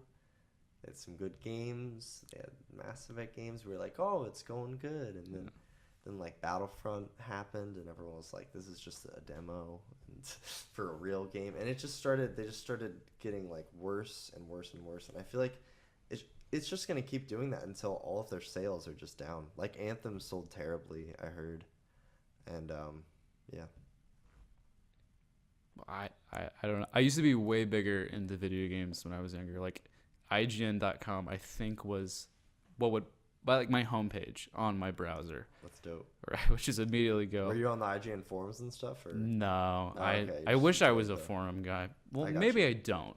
I wasn't a forum guy either, to be fair. I was a 4chan guy, but that's about it. But yeah, I used to like read all the reviews, be up to date on all the news, and buy too many games that I would never play. And now I probably haven't bought a video game in like 2 years. Oh yeah, I buy video games a lot. I don't play them a lot, but I buy them because I think, oh, I'll play this. That's what I was. I'll have the time. I was a monster. My Steam library is disgusting. Dude. How many games you got? Because I have my number. Is yours 3 digits? Yes. Okay. Wait. All right. We're gonna one. This is my best guess. I don't remember the exact number, but it's around this. Okay. On one, we'll say ours. Right? Okay. 3, 2, 1. 233. What? No, this is mine's like 50 less than yours, but mine's like around 233. Yeah, what the fuck? That literally sounded like the same ass thing. I was like 283. That was ridiculous, man. That's insane. Yeah. Yeah. It's too many games also. My problem was you ever buy those fucking Humble Bundles? Yeah. Yeah, dude. Those just flood your library. But they're so great. I would buy them for just one game. Yeah. Out of them, but I would take all the codes. Yeah, of course. Like, why wouldn't I? Exactly. Because who knows? I might play this one day. Before the Humble Bundle, it was winter and summer sales where it was just like, here's the entire catalog of this developer. Don't you want all of their games? Yeah, sure. You're like, yeah. $100? Sure. Why don't I? It's a $500 value. Exactly. I remember I bought like a ton of fucking Star Wars games for no reason. Exactly. It was a Star Wars bundle, and I was like, yeah, I'll play all these. And then I played like 1 minute of Old Republic, and I was like, no, I'm just gonna turn this off. I'm pretty far into it. I started playing it finally after I purchased it like 8 years ago, last summer. I enjoyed it. I feel like, and I don't know if this is like a topic that we're gonna talk about, but like the Old Republic is so based in the expanded universe of Star Wars that I don't feel like it captures the feel of any of the movies in the slightest. I get why people like it, but it's just way too not about the characters and more about this is what a space city looks like. Here are fish people. You can use a lightsaber. Yeah. No, I completely feel you on that, man. Are you big into Star Wars? I'm very big into talking about Star Wars. Well, great. I enjoy talking about Star Wars too. Awesome. Hell yeah. So yeah, how do you feel about the extended universe? Because it sounds like you're not the biggest fan of it, and I was never really the biggest fan of it either. And I don't understand the hype sometimes with people. I guess to be fair, I've never read any of the books. I wanted to start reading. My plan was I was going to play The Old Republic, Knights of the Old Republic, Knights of the Old Republic 2. Then I was going to watch The Phantom Menace through Return of the Jedi, and then read the Thrawn trilogy from the expanded universe, because those were like the first, maybe not the first, but like the first big expanded universe books published, I think, in the late 80s, early 90s, that followed the events right after Return of the Jedi. That are supposed to be really good, like the best books in the expanded universe. Damn. But I didn't do that because I have yet to finish Knights of the Old Republic. But it seems to me like the expanded universe is just the issue of George Lucas says, it doesn't matter what you write. You can write whatever you want. Yeah. So you just hand over this property to anyone who wants to do anything with Star Wars, and then you're explaining, this is a character who shows up in 2 frames of a movie. Let's do an entire book about their backstory. Or let's explain how Chewbacca dies. And apparently it's going to be very stupid. Or, you know how Darth Maul died? He's not dead. Yeah. Now he has robot legs. But that's actually canon now. Yeah. So Dude, they're gonna make a Darth Maul game. It looks so fucking sick. God, those demo videos look so good, man. It's sad. Anyway. Darth Maul, I don't know, man. When I watched Phantom Menace as a kid, I really didn't think it was that bad. It was my favorite. Really? Well, when I was a little kid, like I brought it to school, like, this is my favorite movie. We're going to watch this. That's amazing. And we did. It's beautiful. I had friends over like 2 years ago, and it got to that point in the night where we had nothing to do. And someone was like, "Do you guys just want to watch The Phantom Menace?" And we're like, yeah, we really do. And we regretted it immediately. But we had to commit. This is what we decided to do. Yeah. So by the second minute, when we got to racist aliens, we just had to go, okay, this is what we're watching. Yeah. Sorry. If you had a better question, I'll skip this. I was going to talk about, it's so weird how iconic for me the first couple minutes of Phantom Menace are. Yes. Did you play the Lego Star Wars games? Sorry. Yes. Like that, the first Lego Star Wars game, like solidified my love in my memory of the prequels. Yeah. Like Because no one talked. That's why. No one talked. It was better. Yeah. It was way better.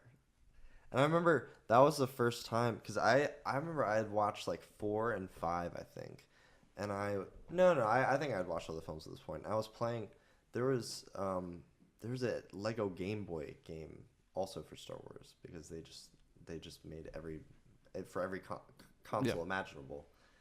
And it was really weird, because I remember it being like, it was such a weird fucking perspective. It felt like a mini game in like a mini clip fucking Unity ass engine. It was like tilted, and you're just like walking around, and it's like, I had the Game Boy version of Lego Star Wars. No, I didn't have the Game Boy one, because I thought the Game Boy one would be terrible. It was. I had the DS version of Lego Star Wars 2. I think that's the same. Is that the same as the normal games? It's pretty close, but it's on a plane, like you said. Oh. I'm pretty sure. Oh, no, maybe I'm thinking it wrong. I don't know, man. Legos, I don't know, man. It's so weird to me, like, how it feels like Lego Star Wars was such a great game, and then, but you remember that, like, all it's really doing is you're just going through all these movies. You're going through the movies, you can break everything. Yeah. You can go back and play the opening of The Phantom Menace as a trash droid if you want to. Yeah, okay, honestly, okay, yeah. That's the best part about it. That's the best part about it. Yeah, it's so fucking good. But it's also like the cartoony aesthetic, but with all the right music, like the real music yeah. from the movies, and it's like in my childhood brain from playing Lego Star Wars and Battlefront, like those songs probably got like etched into my heart more so than like ever watching the movies. So now like when I hear those songs reprised in the movies, I get like so excited because it's like that is my childhood in a song. Damn, it's just that ingrained in us, man. Star Wars really. I feel like Star Wars impacts every generation in some way. I don't know if it's going to continue doing that. Is the Yeah, thing. I don't know. I don't I mean don't that know. in that I think the new movies aren't movies that kids like now. I just mean that like when my dad saw Star Wars as a kid with his parents, and his parents, you know, loved it and he loved it. When he had me, like he obviously was like, I have to show this to my kid. Like this is something I'm going to pass down. But at that point, there were only maybe 4 or 5 Star Wars movies. Now, if I have kids or if people my age have kids, we have now inherited at least like what 10, 11 Star Wars movies, and by the time we have kids, There will be 30. there will be 30. So at what point do we say, are we going to show these kids all these movies? Are we just going to show them the original trilogy? Is the original trilogy going to be relevant? Are people going to like hold up the original trilogy as like this is still like the gold standard? Oh, for sure. You think so? I don't know. For sure. Because this is the thing. It's like that movie in itself is so iconic, and like just the imagery from it, and it impactful on like for like 50. No, more than 50. I mean, how long has it been since the first? I feel like it's been 60. 40 something years. Oh, okay, 40 something years. We're getting to 50, I think, in 20 something, like 2027, I think maybe. Yeah, I think that just that movie as a whole impacted so much of cinema. I think it's gonna be like Jaws in that fans of film will return to Star Wars, but not necessarily like everyone's gonna be like, I've seen this movie or I love this movie, because I think the kids that like Star Wars nowadays, they're watching the new trilogy, like Rogue One, Solo. They're watching Rebels or the Clone Wars TV series. They're not necessarily going back to the original trilogy. Because even when I was a kid, I'm not even sure that the original trilogy is what I fell in love with. It was probably the prequels. Shit, man. I never thought about it that way. Like, honestly, I've never thought about it. Like, I don't think that the Marvel Cinematic Universe, because it's so big and so long, is going to be something that people are going to return to in a digestible way. Because at this point, it's 59 hours. If you want to watch it, not including the TV shows, it's already too much. Star Wars, I think, is going to be that exact same issue. It won't happen in the same amount of time, but it's still gonna happen. It's still gonna happen. It's ridiculous how much content is constantly being created and put out, and it's just at a faster and faster rate. Or maybe it's because now all of it's available to us. Like now I guess we see it more. Because like, I mean, you don't see it when you go to fucking Blockbuster. It's like, oh, okay, it's all the movies in the store. But like, if you think about it, to watch all of those movies is the same as like watching every movie on Netflix. It's like both are pretty impossible if you want to be a sane human being. Well, I think it's like the difference between, well, not the difference. I think now what it's like to watch media is that we're way more interested in serialized storytelling, where, you know, like 20 years ago, 30 years ago, if you went to see a movie, you were just going to see one movie. Like, it didn't matter the movie you saw before or the movie you're going to see after. Now, if you're going to the movies, you're pretty much almost guaranteed to be following some sort of franchise. Yeah. And you're going to have to be caught up on that franchise. If you're watching a television show, it's probably this television show that's been going on for like 7 seasons, and you had to catch up and you have to binge it. That's why, like, it's easy and simple to watch something like Bones, like Castle, like Law & Order. It doesn't matter what you saw before. Just jump in. And there's something relaxing about that. For sure. I've always gotten stressed out trying to... You ever try to do that with a Netflix show? You just pick a random episode? Of something I've seen before or something Yeah, I've never seen before? something you've seen before most of the time. I don't know. I feel like every time I rewatch something on Netflix, unless it's a very specific episode that I love, like I've gone back to the beginning of Arrested Development multiple times. Never finished it all the way Oh through. yeah, never. But I go back to the beginning and usually get to around season 3 and then go like, "Oh, I forgot a lot of stuff. Let me go back." Yeah, I mean that's just how it is. Like you never want to start it. You never want to actually like jump in the middle, which I think is so interesting. That that's how we consume TV, but now that we're in a streaming age, it's like, oh, you can just start on the first thing. It doesn't matter. It's so accessible. I do like the model of Sherlock, the TV show. Oh, the And BBC show. yeah. Yeah. And that it's like essentially three movies per season. Yeah, yeah. Usually the last episode is something that ties into the first two. But it's like I can rewatch any of those episodes and just like I'm done for the day or for the week or the month or the year.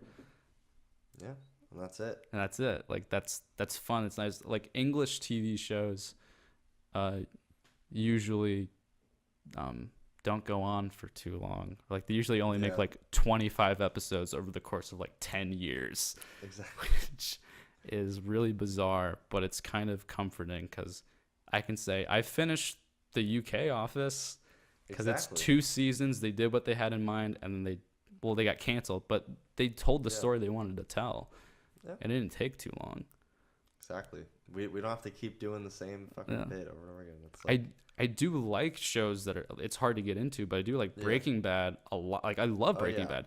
Fantastic The beauty of show. Breaking Bad is that you spend so much time with these characters, and then you can see just how radically different they change over a period of time. And that's something that I wish would happen in these franchise movies where we've spent 59 hours with these characters, and it seems like they're the same since day one in a lot of respects. Exactly. They may look a little different because, oh, wow, we got all these new special effects, and Captain America has a beard. Yeah. But they're never actually different. It's like, I'm just getting really...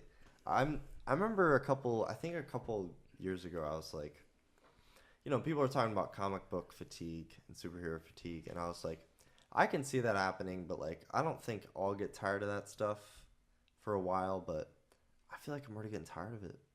I loved Infinity War. I thought Infinity War was really good, but I just haven't felt myself returning to anything Marvel really. I think it's because I got really upset because I watched Daredevil, and I was like, this is what Marvel stuff should be, because it's like, it's isolated. It's just telling one story. It doesn't need to connect, because with season 3, they didn't try to connect it with any of the fucking Defender shit. They were like, oh, that failed. All right, just do a season of television. And it was so well done. And that's why season 2 sucked, because it fucking led up to Defenders and shit. And it's stupid. It's just trash. It's trash. The Punisher stuff was good. The Punisher stuff was the only good part, man. Do you remember, okay, why the fuck? Do you remember when Frank Castle like showed up with that minigun at the end, and then he doesn't even use it? Is this in season 2? Yeah, it's like at the end of the fucking show, and they're all on this roof. Oh, it's so dumb. I haven't watched. I haven't watched it since I watched it. I rewatched one episode in the middle of season 2 for a class because I'm gonna write a paper on it. Oh. And I realized in doing that that I don't like watching an isolated episode of Daredevil in the slightest. Oh yeah, it's terrible. Like it feels like a show you have to binge, because the way they structure the episodes is like there is no satisfying conclusion until maybe the end. If you get to it, it is a movie cut up into pieces. Oh, for sure. It's so masterful. I love Daredevil so much, man. And this is what makes me mad, man, because they're investing all this fucking money into Friends, and then they cancel Daredevil. Daredevil season 3 was one of the best seasons of television I've seen in a very long time. I still haven't seen it. Dude, I would suggest just taking what I did was, watch like 2 episodes a day. It was like, okay, like I'm taking chunks of it. It was just so fucking good. It was beautifully written. Do I have to rewatch or like recap myself? Not really. Okay. You're gonna be a little confused at the very beginning because it's some Defenders bullshit, but I didn't watch Defenders. Me neither. I've heard about what happens. Yeah, yeah. There's some shit at the end where like some shit falls on him or whatever. Yeah. That's all you have to know. Yeah. That's and Elektra dies or something. Who cares? Elektra's like the worst character ever. That's the problem, man. With all these Marvel shows, I feel like they just don't focus on being one thing enough. Like, we don't have to make everything relate to the universe. We can just have a solo story. I'm really tired of everything being like, oh, and now, oh, Falcon shows up. Oh, wow. Oh, you mean like the Disney Plus TV shows? No, I just mean like the Marvel films Oh. currently. It's just like every single movie had to have a cameo. Even Thor Dark World had a fucking cameo because I mean, I like that because one. that it was really funny and Yeah. clever. But if you think about it, it's literally like, oh, we gotta put an Avenger in our movie. Oh yeah. It's like, I mean, and you know what makes me mad? Okay, is it the Spider-Man ones that have the fucking Captain America training video? yeah. I thought that just made me gag. I was like, God damn it. Well, It was funny, but it's like, it's just at a certain point, it's like we get it. We're in the Marvel universe. We understand. I mean, I liked it because it felt like one of the few instances in which the Marvel universe was using the fact that it was in the universe. I think Homecoming in general uses the fact that it's in the universe.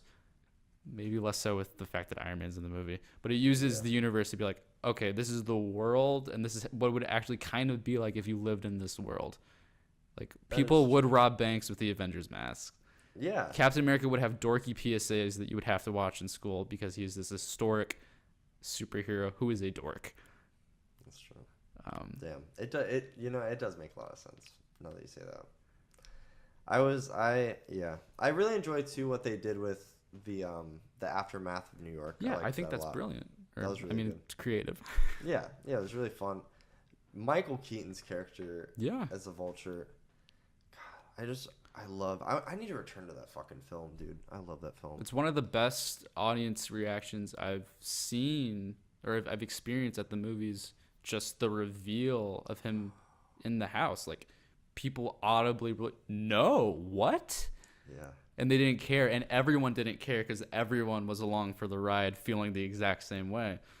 Like, those are the theater experiences that are great, that you Exactly. remember for a long time. Yeah. I had that experience like for the entirety of the Avengers. Like, the opening night, people didn't know what to expect, and it was, for me, it was the movie where I was like, this is the closest experience I think I will have to seeing a Star Wars for the first time. No, for sure. Yeah. And I don't know if I'm gonna have an experience close to that where everyone's laughing and cheering and getting excited and like, just like falling in love with like the feeling and the thrills of just like this big, dumb, stupid but funny but smart blockbuster. Yeah. It was one of the most satisfying blockbusters I've seen in years. Yeah. I think I've ever seen. I think. What would you say would you say that's your best theater experience? The first Avengers? The first Avengers. Or do you have one that like really sticks out? I was talking to my friend about this the other day because I've seen the majority of the films that I've seen in theaters with him. So I think the top three that I landed on were the Avengers, the first one, The Last Jedi. For me personally, it was one of the most like euphoric experiences I've ever had, and I will die on that hill. Do you really like the movie, or is this an ironic? No, I love that film. I enjoy it. I have some gripes with it, but like I'm not one of the people that's like, this movie fucking sucks or whatever. It's like, oh, we need to abolish it. Have you seen the fucking that GoFundMe of like the budget for like a remake? That's just such a. It's embarrassing. It's just childish. It's like, guys, why would you ever put your money into this? This is so fucking stupid. But to me, that's the movie that like fixes Star Wars for me. Like, it makes Star Wars something that I'm still excited about, where I can be like, as a whole, I think it it is the glue that is holding this thing together for me. And third favorite theater experience, if not my favorite, is John Wick. Oh man, you saw John Wick in theaters. I saw John Wick in theaters. Hadn't seen a single trailer. Saw it on Halloween with my friends right before we went to go do laser tag. We knew nothing about it. It was the first R-rated movie I bought a ticket for myself. That's fantastic. And yeah, it was all of us coming to the realization that this movie is insane. It knows it's insane. It knows how stupid the dialogue is, but the dialogue is so stupid, deliberately crazy, and delivered in such a masterful way that like it sends like chills up your spine at the same time where you're laughing. It's such a good fucking movie, man. It's truly beautiful. Yeah, for sure. I remember when I first saw the movie, I was like, it felt like it went by in like an instant because it just has perfect pacing. I think the pacing of that film was amazing. And it has like a legitimately believable emotional connection. Like, I'm not like super powerful or anything, but like in a lot of like, it didn't have to have an emotional heart to the film. Yeah, it could have just been like a fucking normal one, like a normal disaster. Like, there's so many fucking movies. Like we were talking about Red. Yeah. With fucking Bruce Willis. There's so many movies like John Wick, but John Wick does it so, like you said, masterfully. It's like it's so well crafted. It works a lot better than a lot of other films. Have you seen the 9 to 5 Dolly Parton music video edited to John Wick? No. It's very, very good. How is it edited to John Wick? Well, sorry, it's John Wick edited to 9 to 5 by Dolly Parton. Okay. The other way around would be interesting. Yeah, I was like, huh. Um, I was like, how would that be? Is it just random gunshots? It's pretty much like John Wick if it was Baby Driver, where Hell yeah. all the gunshots are like to the beat of Dolly Parton singing about how hard it is to make a living. Exactly, man. And it's also masterful. Dolly Parton. Did Baby Driver come out in 2017? Maybe it was 2017. I thought it was 2016, okay. But I could be wrong about that. Man, that year for me was like a good year for movies. I really liked 2017. That had Shape of Water. That had Baby Driver. That had Lady Bird. That had 2017 was good. The It remake. I will say though, have you watched? Did you see the remake? Yeah. Did you see? By the way, I bought this at Walmart for $5 because I want to finally see the original. I've never seen it. The movie. Have you seen it a second time? No. Don't. It's not a movie you watch the second time. It is terrible the second time. Because you know all of like. I think that it was so good because it felt really fresh to me. And to be fair, this could be, this is just my experience. This isn't for sure anyone else's experience, but I just felt like every single scare did not feel genuine anymore, and I was just kind of just like out of it the whole time. I was like, okay. That was my experience with the first time. I still walked out enjoying it, but my friend and I, who had seen it, we were both like terrified of the idea of seeing it in theaters because we thought we weren't going to be able to handle it. So for most of it, we had our fingers on our eyes like this. But then eventually, just in the middle of it, I just realized that all the scares that kept happening were exactly the same, and I didn't have to do this anymore because I knew what was going to happen. Yeah. But I think the performances are really good. I liked the way it looks. I thought it was decently funny at some parts. I'm excited to see the next one. Oh, yeah, I'm really excited to see the next one. I'm really interested in what they're going to do with that. Did you know that the girl in it is now Nancy Drew? What do you mean? Nancy Drew, like the book character? Oh, I thought you meant in the sequel that either Nancy Drew, a person, was playing her, or that they changed her character to grow up to become Nancy Drew in the She's just sequel. Nancy Drew, yeah. No, but yeah, she just like was in like a Nancy Drew film. Yeah, just thought that was funny. I did hear about that. I think it's so weird. Like, dude, I don't know why, man, but like watching that movie, I just got scared for her because I was like, because I looked her up and she was like 15 or 14, I think, and I was like, God, dude, so many pedophiles are gonna watch this movie. Well, do you know the scene in the original book that got cut out? Yeah, if that had happened. And it's like, the thing is, you have to think about, like, when you read that, like, a lot of people, I mean, at least for me, because I didn't watch these films, but it'd still probably be weird, because I'm sure that they're really young in this one, too. You just think about, like, visually seeing it. Because I think when you read it in a book, to be fair, I just don't think anyone has read a lot of it out there. I think it's too long for one man to read. It's like 10 Bibles. No, I'm just kidding. But, like, just like I think just reading it isn't as impactful as like thinking about it because you have a visual representation of it in your mind, if that makes sense, because you have these characters with these faces, and I think your brain, because it has the faces, makes it so much more real. Like it's like you could picture in your head, and it's disgusting almost. Yes, I agree. It's disgusting. Yeah, if you could picture it. Which Even if you can't picture it. Yeah. Well, I think reading it is also disgusting. Yes. But I think it's interesting to think about if there was no visual context. Yes. That's interesting. I like it a lot, but I'm really getting tired of 80s nostalgia. Well, it's already 90s, isn't it?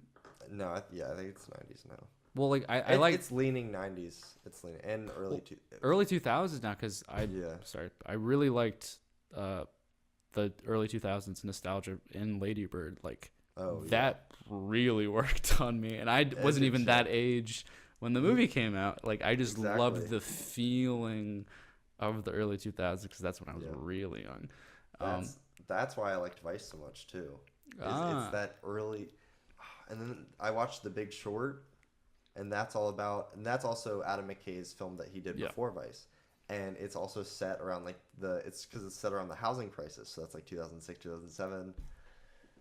Whew, I love it, man. It just brings me back. Yeah. It brings me back so hard, man. There's the Pen 15 show on Hulu that's also like an early 2000s, if not like mid 2000s period piece. Do you know about it? Wow, no, I haven't heard of this. What the fuck? Pen 15, man? Yeah. Is it off that meme? Yeah, well, yeah. It's about like two girls in middle school as they're like experiencing puberty, I guess. It's like a Big Mouth live action kind of TV show from what I heard. But Are you breaking my headphones, Malcolm? No, they're fine.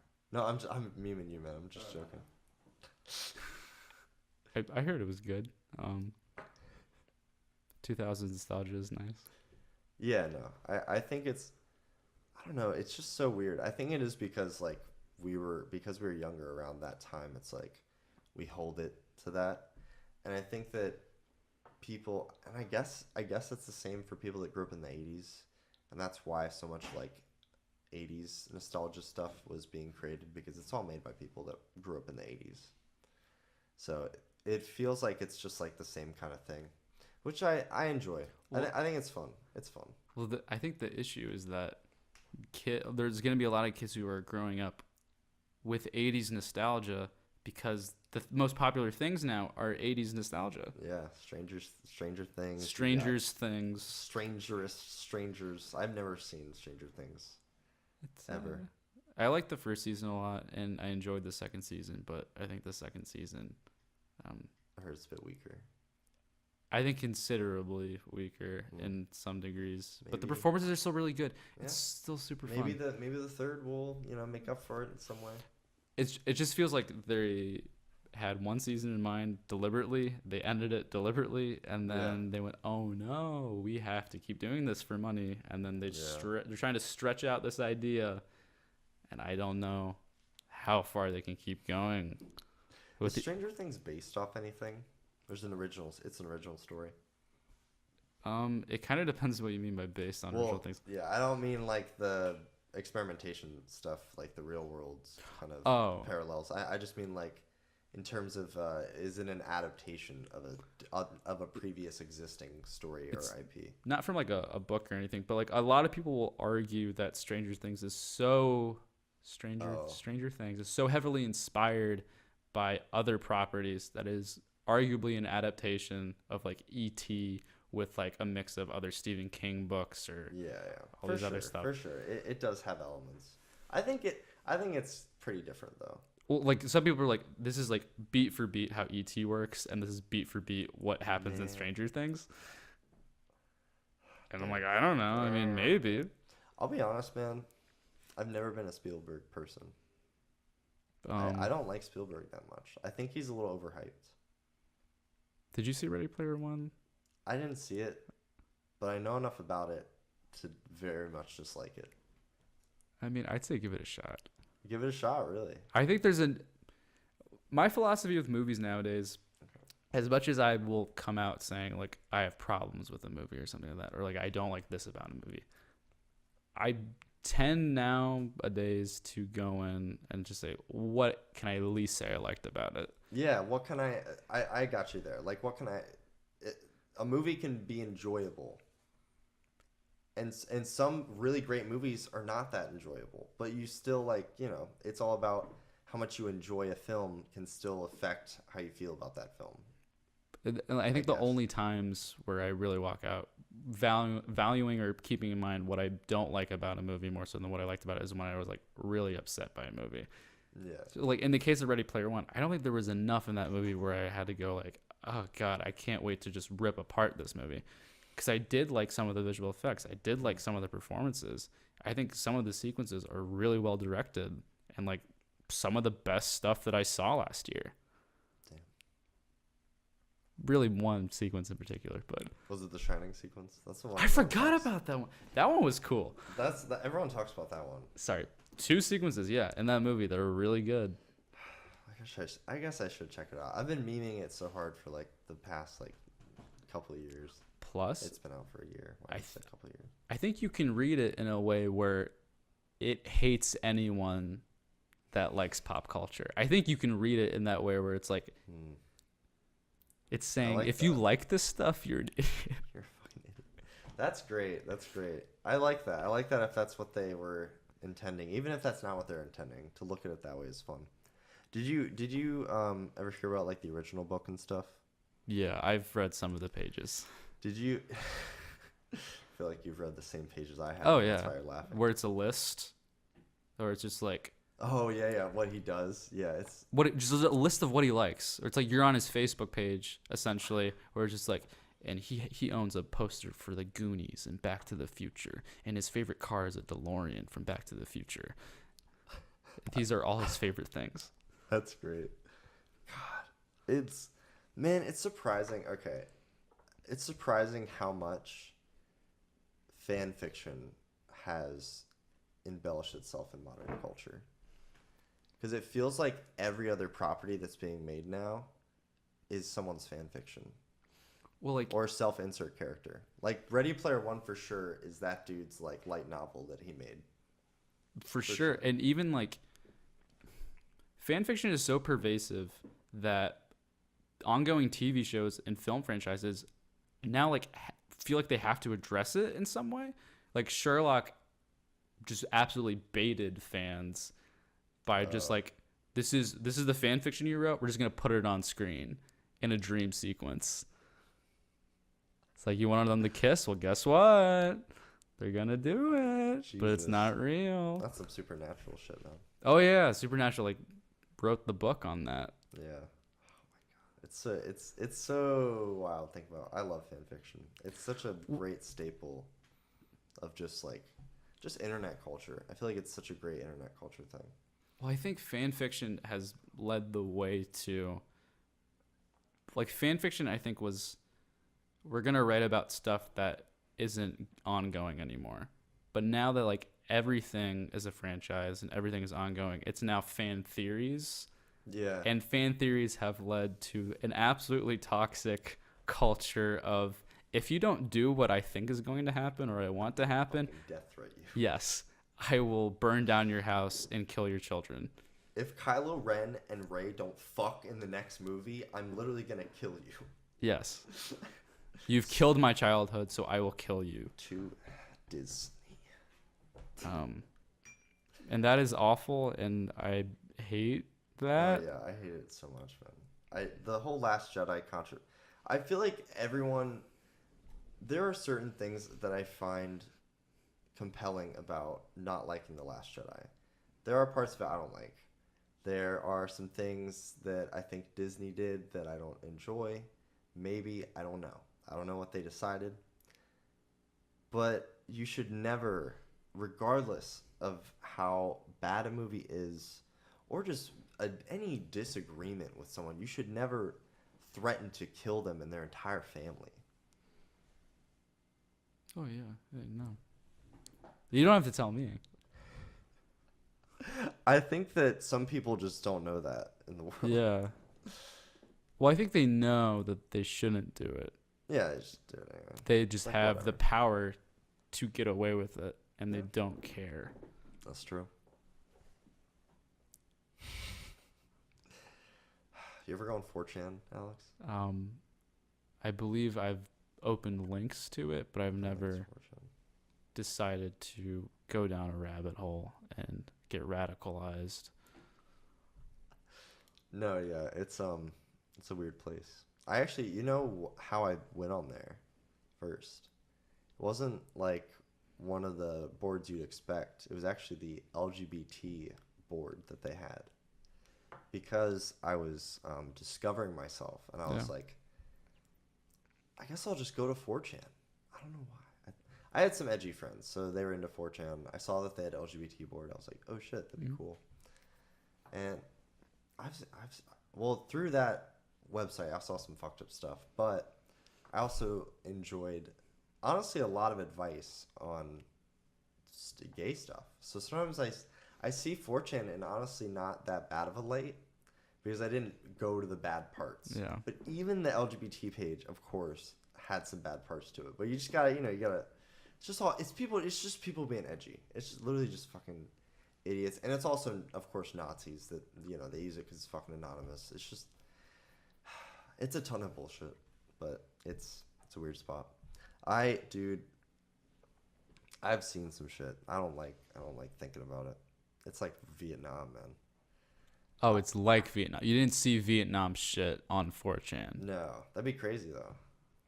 Did you know, like, I think I remember reading a lot of reports about, like, it was something about, like, videography during wars and stuff and media coverage. And I think in Vietnam was one of, like, the first really heavily, like, media, because it was, I think it was, we were in the 24-hour cycle stuff, and everyone was like, let's just air everything about Vietnam. It's like, that's just all we're talking about. It's like, I find that really weird. It's like the first war to be televised. And people hated it. Yeah. Well, people had to watch it, and Yeah. because they couldn't stop, but we hated the troops Exactly. because we saw the troops doing trooping. Some trooping into some Yeah. Women without their consent.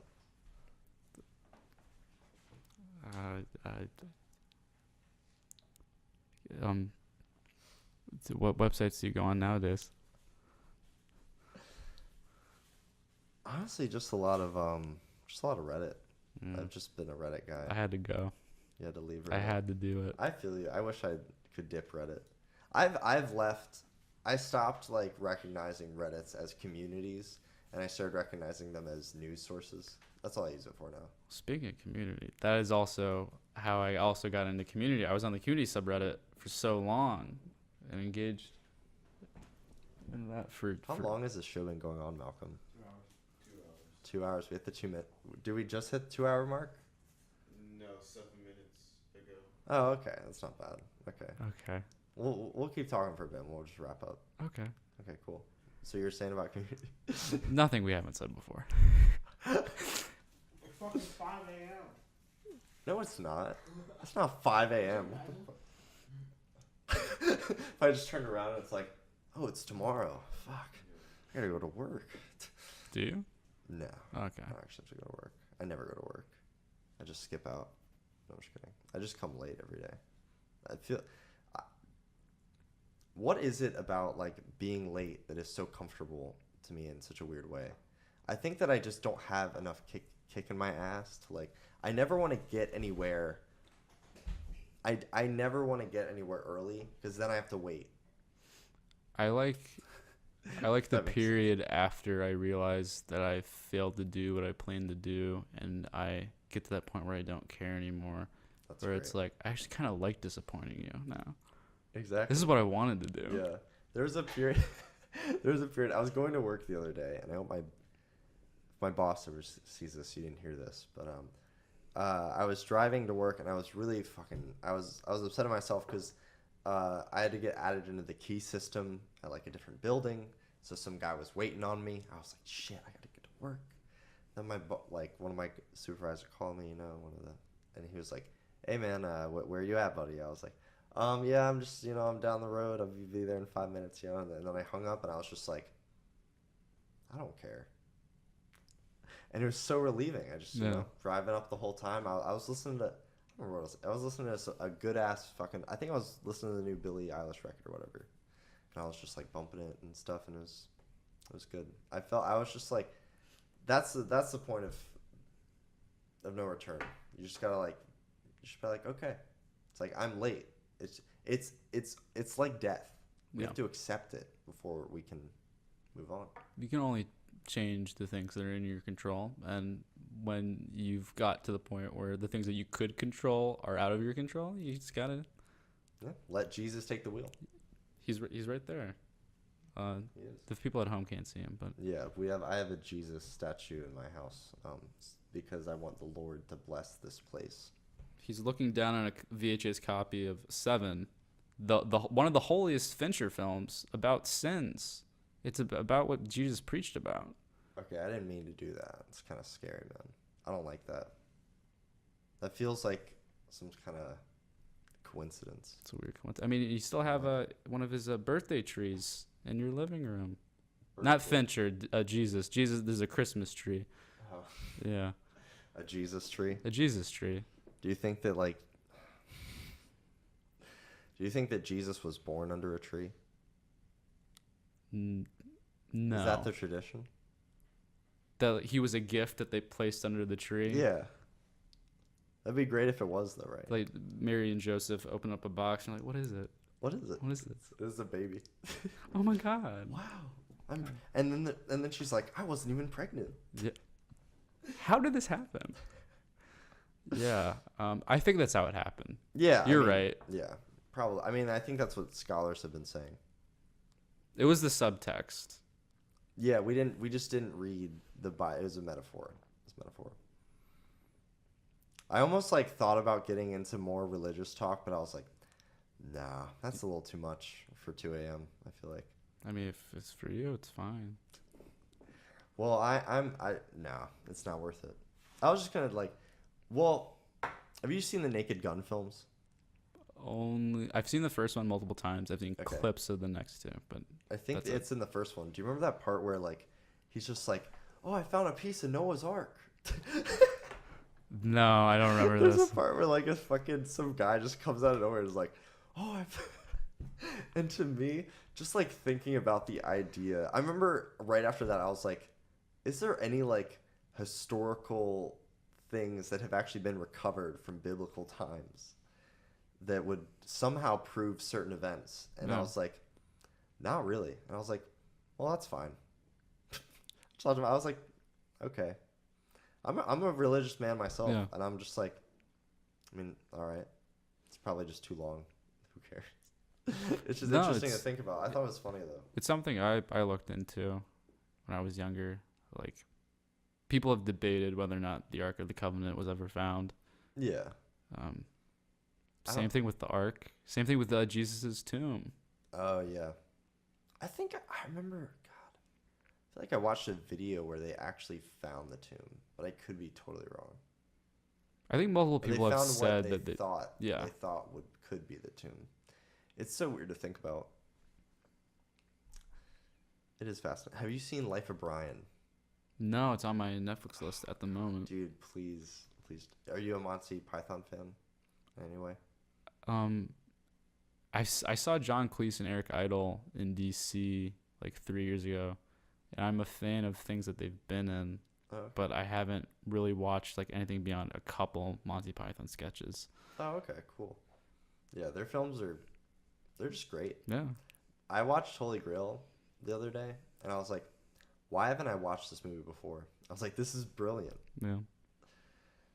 I wish people focused on making, like, I don't know. I feel like not a lot of good comedies are coming out anymore.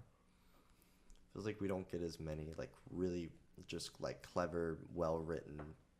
It feels like comedy is almost just kind of becoming, like, meshed with horror. And, like, the only good comedy you ever get is in a horror film. Or like in a blockbuster or like a superhero Yeah, movie where it's like, oh, this is surprisingly funny. Yeah. And it's like, oh, like, I guess probably Shazam is that way. I haven't watched Shazam, but it seems like that kind of film. Where, like, it's probably really funny.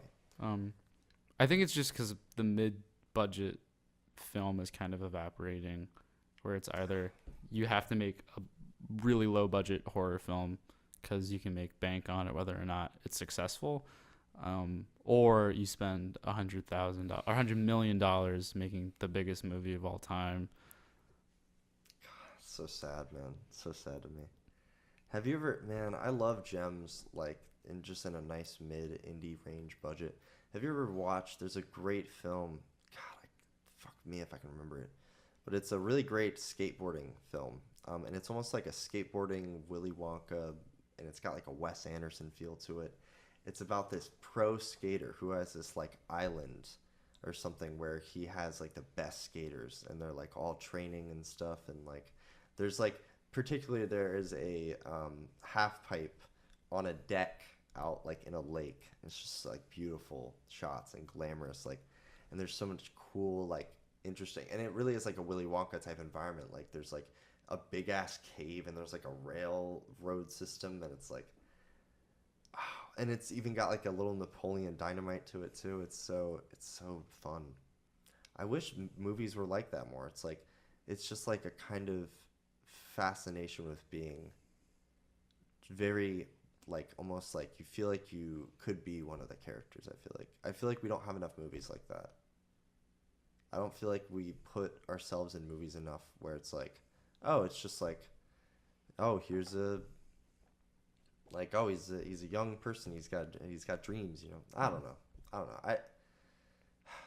Maybe it's because I think too many characters are becoming, like, because we reuse all the same characters and we just keep reusing them. It's like that character we just get really removed from, I think, in the long run. But I don't know. Like, I really loved Lady Bird because it was such an original and, like, a character I felt I really related to, not only because of the background of, like, when it happened, because it was like that was when I was young, and, like, also, like, just the way that, like, the mother and her were written, how they talked was, like, so, I don't know. It really, I think it just really captured something there, and it's like, I just wish we had more movies like that. Do you mean like personal stories, or do you just mean stories about normal-ish people? I think stories about normal-ish people. Okay. That are just movies about normal-ish people, I guess. I do think that it's refreshing to see a movie where it's just like, I'm sorry, I was just gonna reiterate what you said, but like when I saw Me, Earl, and the Dying Girl, I believe was the title of the film. I really liked that movie because it was like, oh, this is kind of similar to my high school experience. This is interesting to see something that was very close to my life, where maybe it's not as like, I like movies where it's like really big and fantastical, where it's like the connection and the things that you can relate to that character are maybe more subtle, or at least they're not directly one-to-one with your own experience. But there is something like really nice about seeing a movie where you go, this is like a, something that literally happened to me. I don't know. No, that's something sweet, man. I mean, hey, Yeah. I think that's really why. Do you think that's why we see movies? Because we want to feel a sense of empowerment, almost. Um, Is it empowering to watch a film? I think it depends on the It depends. person. Okay. I feel maybe it depends on the film. It depends on the film, depends on the person. Because, like, if I talk to one of my roommates, for instance, I know the reason he likes movies is not the reason I like movies. That's true. I think he primarily is interested in seeing characters who have obtained a lot of strength and power and then use that strength and power in a fight. And when they beat the other person and they're the most powerful, it's cool. Dude, that's epic. It's epic, man. Like, who do you think would win in a fight? We guess I want Superman, and then he flies into Batman, and then it's the shot from the Dark Knight Returns for no reason, and then they fight, and that's how Zack Snyder pitched Batman for Superman to Warner Brothers. I don't want to go on a tangent, but I don't get the argument of using that shot for no reason. People reference stuff for no reason all the time. Or maybe That's there true. was a reason. That's Like, true. there's a reason I think it references that because he's leaning into the Dark Knight Returns Yeah, in that's terms of the true. character. That's true. Like, I just think I don't know, man. I think that because I have such a distaste for Zack Yeah. Snyder, and how he's always like, "Fuck it, man!" Like, he's always like talking up such a big game about his yeah. movies, and I don't know, like whenever he just jerks himself off on the screen to me, I felt like that was a jerk off moment for me, and I was like, I like it, but it's like it feels a little. I mean, you're right. Watching a Zack Snyder film is pretty much watching a guy in a muscly t-shirt saying, "Grow up, pussy." If you don't like he the chugs an energy drink. Yeah. And burps. It's like, if you don't like this, get the fuck out. Grow a pair or something like that. Yeah, I think But- that's literally what he fucking said. Yeah. Did you see his interview that someone did, like he was recently on some panel or something, and someone asked him about his cut of Justice League and his original idea. And he was just such a fucking he was such a loose cannon about it, man. Zack Snyder was just like, yeah, I just pitched to Warner Brothers. They didn't like it, these fucking idiots. Like, just all this stuff. And he's like, like a vocal minority of fans didn't like how gritty Batman vs. Superman. And I just think to myself, like, a vocal minority. And then I look at the bot, the review. Yeah. How do you feel about Suicide Squad? The original film. Yeah. Well, there's what other film? Well, the new one being made called The Suicide Squad. Wait, is that really what it's called? It's directed and written by James Gunn. Why is it called The Suicide Squad? Because they're like, it's a sequel, but in their mind, this is like restarting the franchise. Where I think Viola Davis is coming back. Originally, Idris Elba was going to play Deadshot, but they just announced today that he's not going to play Deadshot anymore. But Captain Boomerang's coming back with Jai Courtney, so it's a party. At least Margot Robbie's Harley Quinn is always there. I think so. I think she is. I would imagine she's she's in there. the long term with that. Yeah. I think, which is interesting because I never saw her as that kind of not that kind of actress, but like when she was first coming out, it was mainly like really serious roles, and then it's kind of just been like, oh, she's plays Harley Quinn, and she does it really well. I really like her as Harley Quinn. I was sad that movie was terrible. It was, what's really funny? You were talking about entertainment earlier, like how much you enjoy a film. Suicide Squad, I got tricked by Suicide Squad because I went to go see it with my friends, and it is the funniest movie in the world to watch with other people. And I walked out of that movie and I was like, that was an enjoyable experience. That movie was good. And then it like decayed over time. I was like, no, it's terrible. I was like, this isn't, why? I was like, oh, I liked it because I was just making fun of it the whole time. That's what I realized. I was like, this is a huge meme. Yeah. When they had Common. When was Oh, was he in the Joker scenes? Yeah. Common is in the Joker scene with with Harley Quinn doing like the stripper stuff. Yeah. And he's the one where it's like, Harley, dance on her, dance on him, Harley. And he's like, oh, you like my girl, huh? And then he fucking kills him, dude. God, I hate Jared Leto. Batman is one of the most like despicable characters to me. I just cannot. I'm gonna be honest. I do not get the hype for Jared Leto. I don't think he's really that talented of an actor. You think there's a hype? Yeah, I feel like usually when people talk about like, oh, like Jared Leto's in it, like it's one of those names where it's like, oh, he's a good actor. He was in Requiem for a Dream. Yeah. And I just think to myself, he's not really that great. He kind of just plays the same role every time, it feels like. For me, I don't know. He's kind of always just like... I mean, I think it's the fascination primarily with method acting. It's like if anyone's a method actor, It's Jared Leto. there's gonna be that. But it's like if anyone's a method actor, they're gonna get some hype probably, That's true. whether or not they're good. Whether or not it's deserved, Yeah. I'd say. Yeah, I don't know how to feel about him. I really enjoy... It's weird because I feel a weird way about him because I love Christian Bale as an actor. I think he's one of the best actors of our time. But he seems like a total asshole, just like a very like kind of a dickhead. But he seems actually he did a really nice thing after the Dark Knight Rises shooting. He went to the hospital and I thought that was sweet. Do you think he's a dick primarily because of the Terminator Salvation thing? A little bit, and also because I can see it, because he just seems like a little conceited, a little bit, just a little bit. I mean, I don't in know. some The guy. interviews. I feel like he was just having a very bad day and he was very frustrated. No, considering what was going on, not necessarily what he did was acceptable. Yeah, but I feel like anyone can get to that point. Yeah, for sure. I have a bad temper sometimes. Like we all slip up sometimes, and some people, throw wine glasses at their wives. Like Johnny Depp, another actor. Yeah.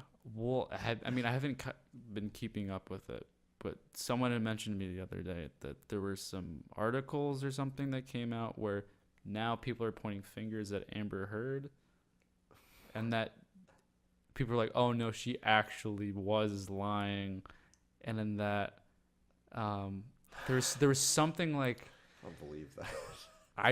People told me this. I don't know if they were right, but there's something about like Johnny had some scars or something at some point, and that people were saying that he was lying when he said it was from something else, and that they were actually from Amber Heard attacking him or something like that. I don't know how to feel about that, man. I don't know. I did throw a hairdryer at her, right? I don't know. I've heard that he's still at the very least like an unprofessional drunk on set. Yeah, he's just an alcoholic. Like at the very least. Yeah, no one enjoys his presence anymore on set. No, he barely gets. Why did they hire him for fucking Harry Potter of all things? He's a name. Yeah, but it's like, it feels a little yikes at this point. And his career felt kind of dead at that point. You didn't like Mordecai? Mordecai from what? Wait, fuck. The film Mordecai starring Johnny Depp and Paul Bettany, where wait, did I watch? Sorry, is it Paul Bettany or Ewan McGregor? It's so it forgettable. Might be both. I didn't fucking watch. I think I watched it, but I don't remember it. I barely remember the premise, except that I think in one of the shots in the trailer, Johnny Depp is in a towel or naked. Yeah. Oh, yeah. I did not watch this film. I don't think I think I watched. Nobody watched this film. That is why I said it. Do you remember that movie where he becomes an AI instead? Yes. Yes. Transcendence, I think it was called. Yeah. Dude, it's just some bad movies. Would you ever transcendence yourself? No, I don't want to live forever. I want to die. That'd be cool. Because I feel like dying is just a long sleep, like a long rest. It's just eternal. It's great. Oh, okay. When you said that, I was like, are you assuming that you wake up? No, you don't. Well, I think that your soul, goes somewhere, but I don't know what that's like. Okay. So to what degree are you religious then? Sorry to backtrack, but that That's answer fine. really made me question. I got you. I'm a Christian, but I'm also I'm very liberal with my interpretation of the Bible. I like to look at it from through a lot of different lenses and kind of analyze it. So I don't really like there's a lot of those like really weird ideas that I'm like, that didn't happen. Just like that. I don't think that's logical really. I think that I believe in intelligent design. I believe in the Big Bang. I think that that's kind of, but I think, that God had a part in those things. And I think that that's why everything works so well. And that's why humans are the dominant, species. There's a little bit of me that thinks that. And that's about it. I mean, the thing for me is heaven, to me, is such a weird concept because even in the Bible, it's not really described well or like accurately enough where you would be able to understand a perception of it. And that's what makes me feel like, well, if when I die, I'm gonna meet my maker, and that'll be it. Something will happen. Who knows? Maybe nothing will happen, but I have a little faith that, maybe I'll go up somewhere and dab up God. Be able to hang out with Cinnamon Bun because she'll probably die before me. So. Oh, that's the cat. Yeah. That's Oh, my cat, okay. yeah. But speaking of dying and having a long rest, I think everyone here and home wants a long rest because it's very late. So I think we should wrap up. I was trying to segue into. I would to wrap this up. But this was great, Alex. I would love to have you back on the show again or something. Oh, thank No. you for Yeah. having me. I hope this was okay. Of course, no. This is a great episode, man. We just had 2 stellar episodes. I'm loving the. You know what I would love to have? I would love to have an episode where I bring Jared on and you on, Yeah. and we just see that. That'd be so great. Oh my god. It would be mostly me listening to Jared and just reacting to Jared. That's why it'd be so great. That would be the episode where I would take my name off. I would have to. Because he'd probably say something pretty bad. I didn't say that.